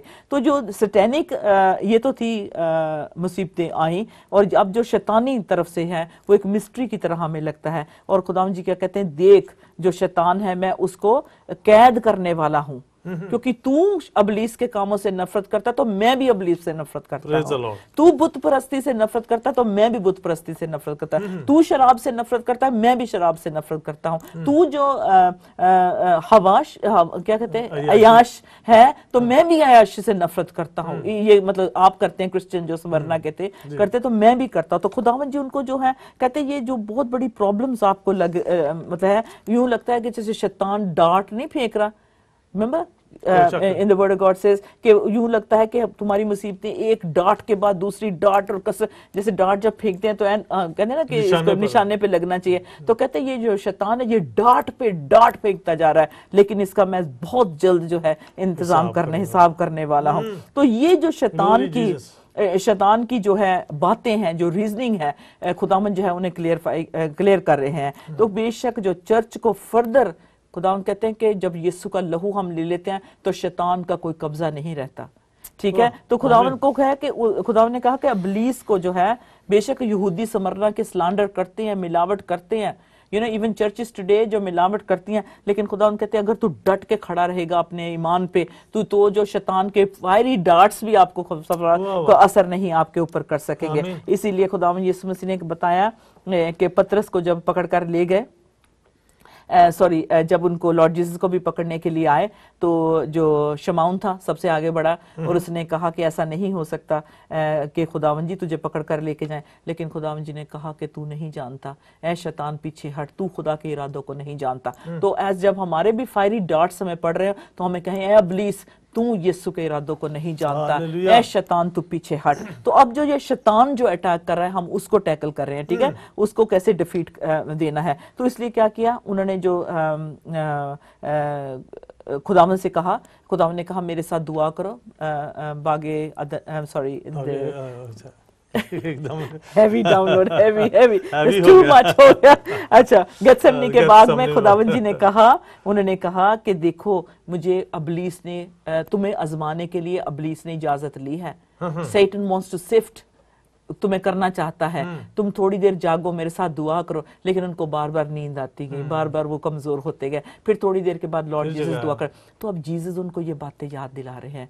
स्मरणा की कलीसिया, याद है मुझ पे ये मुसीबत आई थी लेकिन मैंने कैसे उस पे फतह का। सो इसका मतलब है दुआ में ठहरे रहो ताकि हम इन शैतानी जो है अटैक से बच सके। तो इसलिए आगे बहुत सारी रेफरेंस है मैं बता सकती हूँ, but I think it's really जो खुदा है वो भी अलाउ करता है, शैतान को थोड़ा सा मौका देता है आपके ईमान को टेस्ट करने के लिए, टू टेस्ट योर फेथ। ये भी होता है 1 पीटर 61 चैप्टर 6-7 में लिखा हुआ है। अच्छा, फिर एक डिवाइन सफरिंग जिसके बारे में लिखा है कि ये जो है ये होगी, कितने दिनों के लिए होगी, ये 10 दिन के लिए होगी, ये भी लिखा हुआ है ना। You shall have tribulation 10 days, every trial has its limit। बेशक 10 दिन के लिए आप आजमाए जाओगे लेकिन उसके बाद जरूर इसका रिजल्ट आपको मिलेगा। ये ट्रायल में से आप निकाले जाएंगे। बेशक बहुत मुश्किल लगेगा, आपको यूं लगेगा आपके ऊपर पहाड़ टूट पड़ा है, लेकिन खुदावंद एक एक जरे को आपसे दूर कर देगा। हालेलुया, आमीन, थैंक यू जीसस। और जो स्मरणा के जो थी मुसीबतें थी बहुत दिनों के लिए थी, लेकिन इसके लिए बहुत सारी बातें भी हो रही थी। अब 10 days, लॉट ऑफ स्कॉलर्स से lot of things about it कि इसका क्या मतलब था, ये क्या पॉइंट था, खुदावंद जी क्या कहना चाहते थे। लेकिन ये है कि एक दिन शैतान को उस तागड़े में, उस कैद में डाल देना है जहां से वापस नहीं निकल सकेगा। So I think this is how I will look at 10 days के थोड़ी देर के लिए मुसीबत है लेकिन एक दिन अबलीस का जो है खात्मा होने वाला है। सो इसलिए शैतान जो है शैतान के हाथ में कंट्रोल नहीं है तुम्हारी जिंदगी का। स्मरणा की कलीसिया यहाँ जो चर्च जो स्ट्रगल कर रही है, जो पोर है, जो अपनी बिल्डिंग को बनाना चाहती है, जैसे ग्लोरी टीवी एक बिल्डिंग लेना चाहता है, एक ऑफिस नहीं आज तक ले सका, लेकिन खुदावंद कहता तू घबरा ना, ये अबलीस का जो जाल फैलाया हुए थोड़े दिनों के लिए है, ये कमजोर होता चला जाएगा और तू एक दिन आजाद होगी। You will have the facility that you need. और क्या कहते कि खुदा कहता कि मैं कंट्रोल में हूं, I am in control, not people are in control, ना कि शैतान कंट्रोल में है, मैं कंट्रोल में हूं। आमीन, हालेलुया। तो फिर क्या उसके बाद खुदावंद जी कहते हैं वो फिर अवार्ड देते हैं, फिर वो अजर देते हैं। खुदावंद जी कहते हैं मैं तेरी सारी दुख मुसीबतों को देख, मैं जैसे बाप अपने बच्चे को समझाता, पुत्र वेख मैं भी दुखां च लंघिया सी, पुत्र तेनू याद है मैं बागेगादन दे विच जदों बनाया सी ते आपे ते तुसी गुनाह कीता सी, ओदी वजह नाल ते सजा मिली, वेख मैनू आसमान छड्ड के आना पिया, वेख मैं तुहाडी खातर ਲੋਕਾਂ ਦੀਆਂ ਗੱਲਾਂ ਸੀਗੀਆਂ, ਦੇਖ ਮੈਂ ਤੇਰੇ ਖਾਤਰ ਕੋੜੇ ਖਾਦੇ, ਲੇਕਿਨ ਪੁੱਤਰ ਮੈਂ ਕੀ ਮੈਨੂੰ ਖੁਦਾ ਬਾਪ ਨੇ ਮਤਲਬ ਜਲਾਲ ਵਿੱਚ ਨਹੀਂ ਲੈ ਕੇ ਗਿਆ, ਇਸੇ ਤਰ੍ਹਾਂ ਤੁਹਾਨੂੰ ਵੀ ਮੁਸੀਬਤਾਂ ਵਿੱਚੋਂ ਕੱਢ ਕੇ ਜਲਾਲ ਵਿੱਚ ਲੈ ਕੇ ਜਾਏਗਾ। So when you are down, ਜਦੋਂ ਤੁਸੀਂ ਬਹੁਤ ਡਾਊਨ ਫੀਲ ਕਰੋ, ਬਹੁਤ ਰੋਣਾ ਆ ਰਿਹਾ ਹੋਵੇ, ਬਹੁਤ ਦੁੱਖ ਲੱਗ ਰਿਹਾ ਹੋਵੇ, ਬਹੁਤ ਭੁੱਖ ਲੱਗੀ ਹੋਵੇ, ਰੋਟੀ ਨਾ ਹੋਵੇ, ਬਹੁਤ ਮੁਸੀਬਤ ਵਿੱਚ ਹੋਵੇ, ਬਿੱਲ ਹੋਵੇ, ਪੇ ਨਹੀਂ ਹੋ ਰਿਹਾ, ਤੇ ਆਪਣੇ ਬਾਪ ਨਾਲ ਗੱਲ ਕਰੋ। ਫਿਰ ਖੁਦਾਵੰਦ ਦਾ ਕਲਾਮ ਪੜ੍ਹਨਾ ਸਾਡੇ ਲਈ ਇੰਨਾ ਜ਼ਰੂਰੀ ਹੈ कि इस कलाम दे विचों बाप ने साडे नाल गल करनी, ये ओदी लैंग्वेज है, ओदी बोली है, इसी से उसने बात करनी और हमने जो है अपनी मुसीबतों का हल लेना है। तो अब खुदावंद जी क्या कहते हैं आगे, कहते हैं सफरस क्राउन तक अब हम आ गए हैं। हाँ जी बिल्कुल, क्राउन तक आ गए। तो कहते हैं डू नॉट फियर डेविल का भी 10 भी हमने कवर कर लिया।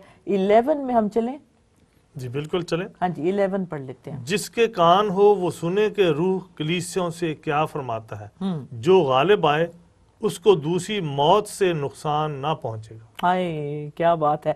और 10 में क्या लिखा था? 10 से अच्छा वो फियर वाला था, हो गया ठीक सारा है। ना? और बाज नहीं, ये पूरा देख लेते हैं। 10 हाँ 10 पढ़ें प्लीज। 10 जो दुख तुझे सहने होंगे उनसे खौफ ना कर, देखो अबलीस तुम में से बाज को कैद में डालने को है ताकि तुम्हारी आजमाइश हो, और 10 दिन तक मुसीबत उठाओगे, जान देने तक भी वफादार है तो मैं तुझे जिंदगी का ताज दूंगा। जान देने तक वफादार। Thank you Jesus. अब क्या क्या खुदा ने कहा कि मुसीबतें तंगी आएंगी लेकिन मैं छुड़ा लाऊंगा, क्योंकि मैंने एज ए इंसान बन के जमीन पे सारी चीजों को फेस किया है, मैंने फतह पाई है, तो तुम भी ओवरकम करोगे। ठीक है। तो अब खुदा जी कहते हैं कि हाँ मौत तक, मरने तक तू वफादार रह, क्योंकि वो कुछ देने वाला है स्मरना की कलीसिया को। हालेलुया। और हर कलीसिया को डिफरेंट डिफरेंट खुदावंद जी तोड़ा देते हैं और डिफरेंट डिफरेंट गिफ्ट्स देते हैं। तो इसको जो है खुदावंद कहते हैं मैं तुझे क्या दूंगा, जिंदगी का ताज पहनाऊंगा। Praise the Lord. और it's gonna look so beautifully when it's hallelujah hallelujah. ऐसा ही होगा खुदावंद, ऐसा ही हो। Keep us humble, keep us down to earth, keep us faithful to yourself. और जो है ताज यूं रखा जाता है, जैसे मिस इंडिया या मिस वर्ल्ड होती है, बड़े नखरे से आती है, उसको ताज पहनाया जाता है, फिर यूं करके खड़ी होती है, ये पकड़ना, you know we are miss miss heaven और मिस्टर हेवन ताज पहन के फिरेंगे। और यकीनन पूरा ईमान है अजीज बहनों भाइयों के, आप जो मसीह को मानते हैं, जो जिनके लिए खुदा यीशु मसीह ने कुर्बानी दी है, वो जरूर ताज पहनकर हेमन में फिरेंगे। वो उनकी उस ताज की बात कर रहे हैं। ओके क्योंकि जो स्मरना की कलीसिया थी, जब हमने पहले मेंशन किया, जो इसकी माउंट पेगस है, जो एक पहाड़ी है, दूर से नजर आती है, तो उसको कहते थे ये वो उसका ताज है, ताज है स्मरना का। और बना भी ऐसा ही हुआ है, जब आप पहाड़ी को देखेंगे ना तो यूं लगता है जैसे उसकी ऐसे कर्व्स 3 हैं और यूं लगता है कि ताज है, तो इसीलिए इसको कहते थे कि ये इसकी खूबसूरती का इसको ताज मिला हुआ है, क्योंकि चारों तरफ पहाड़ है ना, तो बीच में समुंदर कट निकलता है, फिर इधर लोग बसे हुए हैं। सो that's where उसको कहते थे कि तू माउंट पेगस का जो है ताज है। इसीलिए जो ताज यीशु कहते हैं स्मरना तुझे दूंगा। अब जब यूहन्ना को ये खत मिला, लिखा उसने, तो जब ये कलीसिया में स्मरना की कलीसिया के तो आंसू नहीं रुकते होंगे, वो तो घुटनों के बल होकर दुआ और सजदे में चले गए होंगे कि खुदा हमें जिंदगी का ताज एक दिन देने वाला है। सो अगर मेरे बच्चे भूखे हैं तो बेटा फिक्र ना कर, खुदावन ने वो एक्चुअली बच्चों को भी जो है सब्र दे देता है, खुदावन उस शख्स को भी सब्र दे देता है, बच्चों को भी सब्र दे देता है, जिनको जिस चीज की जरूरत होती है यू नो खुदावन प्रोवाइड कर देता है। तो जो स्मरना की कलीसिया थी उसके लिए ये बड़ी बात थी कि उनको एक ताज मिलने वाला था, जिससे वो उनको बहुत फख्र था, क्योंकि वो स्मरना की पहाड़ों का जो ताज है उस पे वो फख्र करते, बल्कि हमेशा वो मिलने वाला है। हाँ जी। और जो था जो सिबल थी, जो फर्टिलिटी की गॉडेस थी, वो भी एक ताज उसने पहना हुआ है। अगर उसकी जब हमने तस्वीर देखी थी तो उसने भी एक ताज पहना हुआ था। और and that is like the city walls नहीं होती, जैसे दीवारें होती हैं, ऐसे ऐसे क्राउन पे उसके बना होता था। और इसकी एक दिन हमने स्टडी करनी है। I thank you son so much. ये देखें, इसके सर के ऊपर जैसे ऐसे बना हुआ जैसे दीवार है, शहर की दीवार है ना, सिबल के सर पे है जो शहर की दीवार है। तो ये भी कहते थे कि इसका क्राउन जो है ये, अगर आप स्टैचू ऑफ लिबर्टी को देखें तो ये जो स्टैचूज है इनकी आगे जेनरेशन चलते चलते वो स्टैच्यू ऑफ लिबर्टी जो है उसके सर पे भी आप देखेंगे ऐसे चोंच वाले जो बने हुए दीवार बनी हुई है, तो वो एक्चुअली स्टैच्यू ऑफ लिबर्टी नहीं है, वो कुछ और ही है, ऐसी गॉडेस है।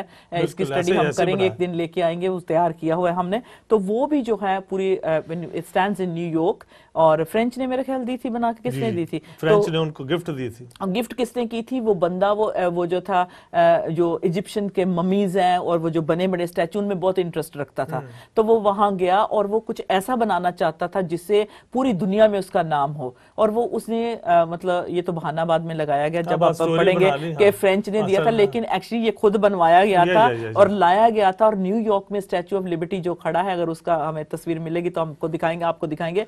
और एक्चुअली वो भी एक्चुअली लेडी है, वो कहते तो आदमी है स्टैच्यू ऑफ लिबर्टी, लेकिन अंदर से वो कह लें कि फीमेल ही है। और उसका भी जो ताज पहना हुआ आपने देखा है, तो वो भी इसको जो है मतलब रिप्रेजेंट करता है। न्यूयॉर्क की माता है वो। हाँ जी, हाँ, there's a mystery behind that। हाँ, तो वो भी जो था उस स्टैच्यू से ये रिलेट करता है थोड़ा सा।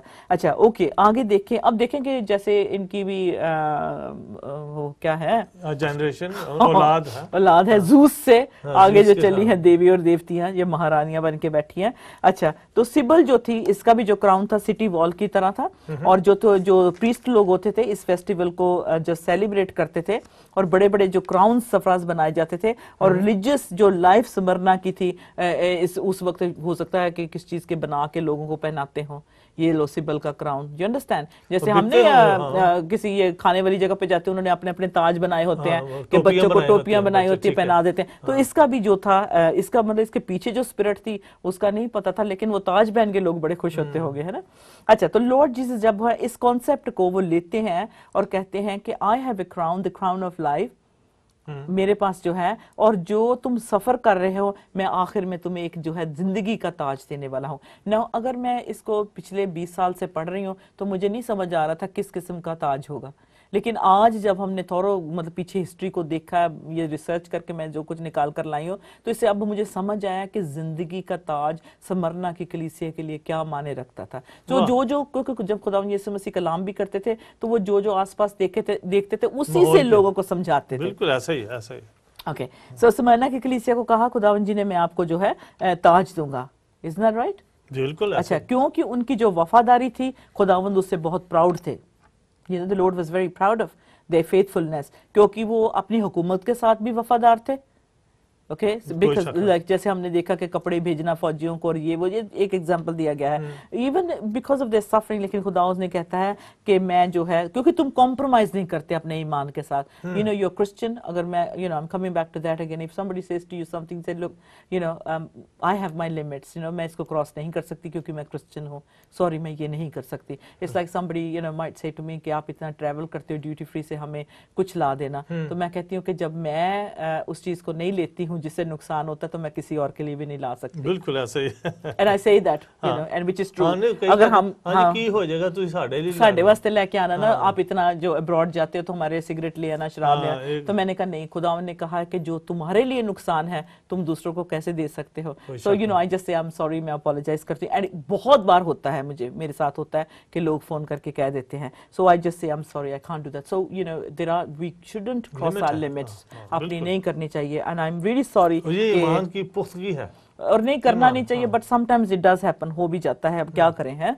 अच्छा, तो लेकिन खुदावन कहता है कि मौत हमने तो नहीं, लेकिन वफादार रहना है मरते दम ये जो स्मरना की कलीसिया, उसको इसलिए वफादारी का इनाम दिया जा रहा है कि वो वफादार थे। वो उनके जो बुत परस्ती के जो अमल थे उनमें हिस्सा नहीं लेते थे, बल्कि इनकार कर देते थे, बल्कि यहाँ तक के मतलब कि उनको मरने तक की धमकी दी जाती थी, लेकिन वो ऐसी हरकत नहीं करते थे। वो फेथफुल रहते थे, वफादार रहते थे, है ना। तो इसलिए जो है हिस्ट्री रिकॉर्ड करती है पास्टर पोलीकार्प, जिसको हमने देखा, जिसने एक्सिक्यूशन हुआ, जिसका ईमान की वजह से वो मारा गया, और इसीलिए उसने कहा कि 86 years have I served him and he never did me wrong. How can I now speak evil of my king who has saved me? फिर उसके बाद जो हमने बात आपको बताई कि ये वहाँ का जो था, उनको एक मार्टर था उनके सामने, शहीद हो गया था, जिसकी वजह से जो थी लोगों में धूम मच गई कि देखो जी बिशप को ऐसा किया और आग भी नहीं लगी और खुदा की आवाज सबने सुनी। I mean this was fantastic. This was after I don't know 80-90 years after Jesus had gone to मतलब असेंशन में चले, मतलब उठाए गए थे, चले गए थे, और उसके बाद की ये बात है। I mean that's a long time, 96 या कह लें 90 years के बाद ही कह लें कि इस बात का होना कितनी बड़ी बात थी कि आसमान से आवाज आई, क्योंकि खुदावंद यीशु मसीह ने जब जर्दन नदी में से पानी में से निकले तो ऊपर से आवाज आई, ये मेरा बेटा है, मैं इससे खुश हूँ। You know, to hear that voice, कितनी हमारे, मैं कहती खुदावंद मेरे कानों को इतना प्योर कर दे, मैं सचमुच तेरी आवाज को सुन सकूं। You know, I am not trying to make anybody jealous, but I am jealous of those who hear God constantly. हर वक्त उनको खुदा की आवाज आती है। I am jealous of that Sarfaraz, क्योंकि हम क्यों नहीं उस जगह तक पहुंच सकते, isn't it? ये एग्जैक्टली कि हम, you know, why can I be like that. But लेकिन मैं दुआ करती हूँ खुदावंद जी कि जो हमारी जिंदगी का भी कंक्लूजन जो है पॉजिटिव और अच्छा निकले। तो खुदावंद जी के खादिम ने कहा कि मैंने इतने साल तुम्हारी खिदमत की है, खुदा जी की है, अब मैं उसे क्यों छोड़ूंगा। तो जो थे उनके बाद जो थी उनकी, इससे मैं समझती हूँ खुदावंद जी कहते हैं कि तुम्हारी सफरिंग थोड़ी देर के लिए है, ठीक है, और मैं जानता हूं कि तुम्हारा दिल दुखता है। मैं ये भी जानता हूं तुम चीज़ों को सेंस करते हो, जो तुम्हारी ज़रूरत है वो पूरी नहीं होती है। मैं जानता हूं तुम यूर अंडर प्रेशर। मैं जानता हूं एज ए कलीसिया कि तुम डिस्करेज हो जाते हो, मुश्किल से निकलते हो, अफसोस में चले जाते हो। ये मैं सारी बातों को खुदावंद जी कहते समझता हूं, लेकिन इसकी भी लिमिट है और इसकी भी ड्यूरेशन है सरफराज। जो सफरिंग भी है ये हमेशा नहीं होती। यू नो, इट्स लाइक स्मिटा, जिस पे हमने एक प्रोग्राम करना है कि 7 साल, स्मिटा कहते हैं कि 7 साल का गैप देना, फसल नहीं लगाना। तो you know, for that I actually want to do a programme on that, क्योंकि बड़ा there is so much, you know, I sort of try to learn. तो उसमें कहते हैं कि इसमें भी जो है खुदावंद ने जैसे लिखा है कि दाऊद नबी को अपने दुश्मनों के और लोगों के साथ उसने खुदावंद ने पीस दिया, कितने साल है ना, 40। अच्छा, और इसी तरह से 40 साल के बाद हुकूमत करने के बाद जब फतह होगी तो फिर उनको पीस मिला। तो इस तरह से हर क्रिश्चियन को जो है पीस मिलता है। You know, there is tribulation, there is trouble, there are trials, there is suffering, पर आती हैं, लेकिन उसमें जो है यू नो मेरे एक पास्टर हैं, she is lovely, I just really you know respect her a lot, and she always says, Pam, it's good we rejoice today, क्योंकि आज हमने बिल ग्लोरी टीवी के दे दिए हैं, but don't worry, there is another hurdle waiting just around the corner. तो मैं उसको इस तरह से देखती हूँ जैसे वो स्पीड ब्रेकर नहीं होते, बम्प्स बने होते छोटे छोटे सड़कों पे जाए। तो सरफराज को मैं कहती इतना लंबा चक्कर लगा के घर क्यों जा रहे हो आप, इधर से कहते उधर बम्प्स बहुत है, मेरी गड्डी खराब हो जाएगी। सो you know, I think of this things spiritually कि ये छोटे छोटे बम्प्स है ना, ये आने हैं, and you know it's how we roll over the car. तो मैं कई बार सरफराज को कहती नहीं कोई गल नहीं, कुछ नहीं गड्डी नहीं होना। तो मैं देखती हूँ कि सरफराज जब ड्राइव करते हैं बिल्कुल जैसे स्पीड नहीं देते, तो हल्की से वो ऐसे रोल करके उससे स्पीड ब्रेकर से उतर जाती है गाड़ी। That means you know you have not done any damage to the car, that's what you think.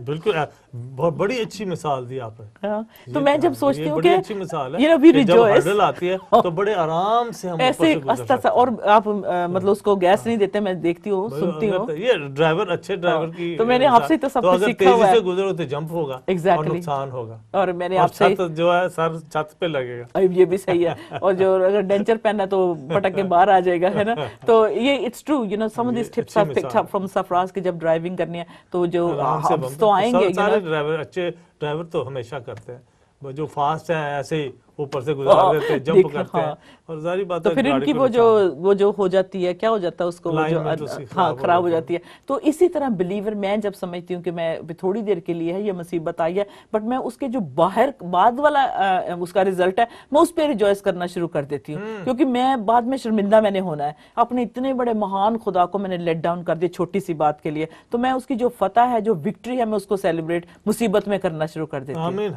और मैं कहती हूँ कि मुझे पता है कल, and then that means कि मैं जिंदगी का ताज लेने के करीब करीब जा रही हूँ। Amen. You know, and lot of people, yes, lot of people say कि sorry ਅਸੀਂ ਗਲੋਰੀ ਟੀਵੀ ਨੂੰ ਨਾ ਜਿਹੜੇ 10 ਪਾਉਂਡ ਲਾਏ ਸੀ ਬੰਦ ਕਰ ਦਿੱਤੇ ਕਿਉਂਕਿ ਸਾਡਾ ਗੁਜ਼ਾਰਾ ਨਹੀਂ ਹੋ ਰਿਹਾ ਸੀਗਾ, ਖਰਚਾ ਨਹੀਂ ਪੂਰਾ ਹੋ ਰਿਹਾ ਸੀ। ਤੇ ਮੈਂ ਕਿ ਇਹ ਮੁਸੀਬਤ ਆਈ ਸੀ, ਉਹ तो इधर देना ਸੀ ताकि अच्छे दिन आए, ताकि आप इस हर्डल से, इस स्पीड ब्रेकर जो बनाए हुए हैं, जो राइडर्स जो होते हैं, कि ताकि आराम से गाड़ी मतलब हम चला सकें, और बच्चे अगर क्रॉस कर रहे हैं उनके लिए जगह रास्ता बन सके। You know, these are things, and spiritual life ऐसी ही है। जब हम मुसीबत में, तभी तो जीसस को साथ ले रहे हैं, तभी को कह रहे हैं जीसस यू अंडरस्टैंड ना, आप भूखे थे उस वक्त क्या हुआ था, आपने कैसे 5000 को खाना खिला दिया था, क्योंकि आपको पता है पेट की भूख क्या होती है। So you know we know कि हमारी जरूरतें क्या। सारे लोग कहते हैं ਅਸੀਂ ਸਾਰੇ ਕੰਮ ਕਰ ਲਵਾਂਗੇ ਤਾਂ ਫਿਰ ਅਸੀਂ ਹੋਲੀ ਲੈਂਡ ਜਾਵਾਂਗੇ, ਅਸੀਂ ਪਹਿਲਾਂ ਆ ਕਰ ਲਵਾਂਗੇ। तो how do you know you gonna live up to, होते तक तो सारी जिंदगी रहेगी।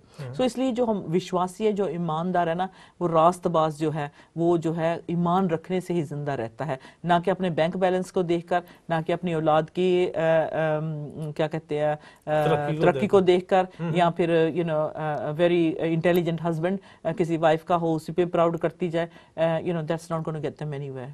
As soon as I said husband, Nipu ने immediately आपको डाल दिया। निपु समझ रहा है ना, तू हमारे टेक्नीशियन है, मैं इसको समझा रही हूँ।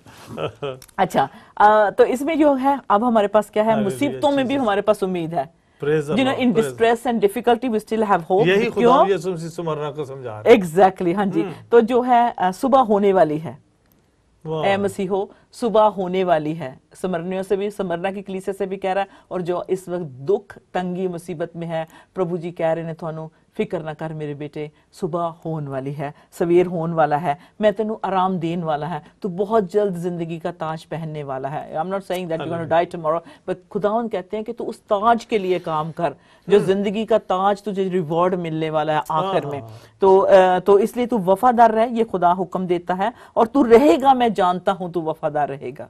खुदा जी इतना हमारे ऊपर बिलीव करते हैं, इतना 100% से भी ज्यादा, कि तू मुझे पता है तू दुख में से गुजर रहा है, तेरी मुसीबतें हैं, तेरी तंगियां हैं, लेकिन तू मुझ पे भरोसा रखता है, इसलिए तू ईमानदार रह, क्योंकि तू सच्चा सच्चा सच्चा सच्चा इंसान मुझ में होकर बनेगा। If you stay faithful you will be a true man. और खुदा कहता है उस इंसान को मैं बरकत देता हूँ। God bless you, love you. और ये जो कलीसिया समरनिया की कलीसिया का दर्शन आज हमने किया है, उनकी कलीसिया में हम घूम कर आए हैं लॉर्ड जीसस के साथ। मैं दुआ करती हूँ सफराज के साथ कि अगर सफरिंग है कोई चर्च में, कोई गरीब है, कोई तंग है, किसी का बिल नहीं पे हो रहा, किसी की कोई प्रॉब्लम है, अजीजों ये लड़ने का वक्त नहीं, बल्कि सब कुछ ऑल्टर पे लाने का वक्त है। यीशु उस ऑल्टर पे खड़े हैं। I just want to tell you know we are about to go Saturday we had the most powerful visitation of the Lord.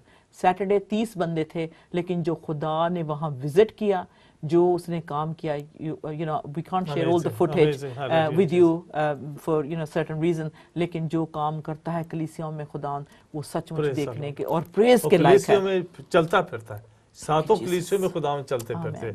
और आज भी अजीज बहनों भाइयों, आपकी कलीसिया में, आपके घर में खुदा मुझे सबसे चलते फिरते आपको दर्शन देने वाले हैं। खुदा आप सबके साथ हो, और हमेशा हमेशा हमेशा जिंदगी के ताज की फिक्र में लगे रहें, और खुदा जरूर देगा आपको भी और हम सबको भी। आमीन। God bless you. Bless you. James.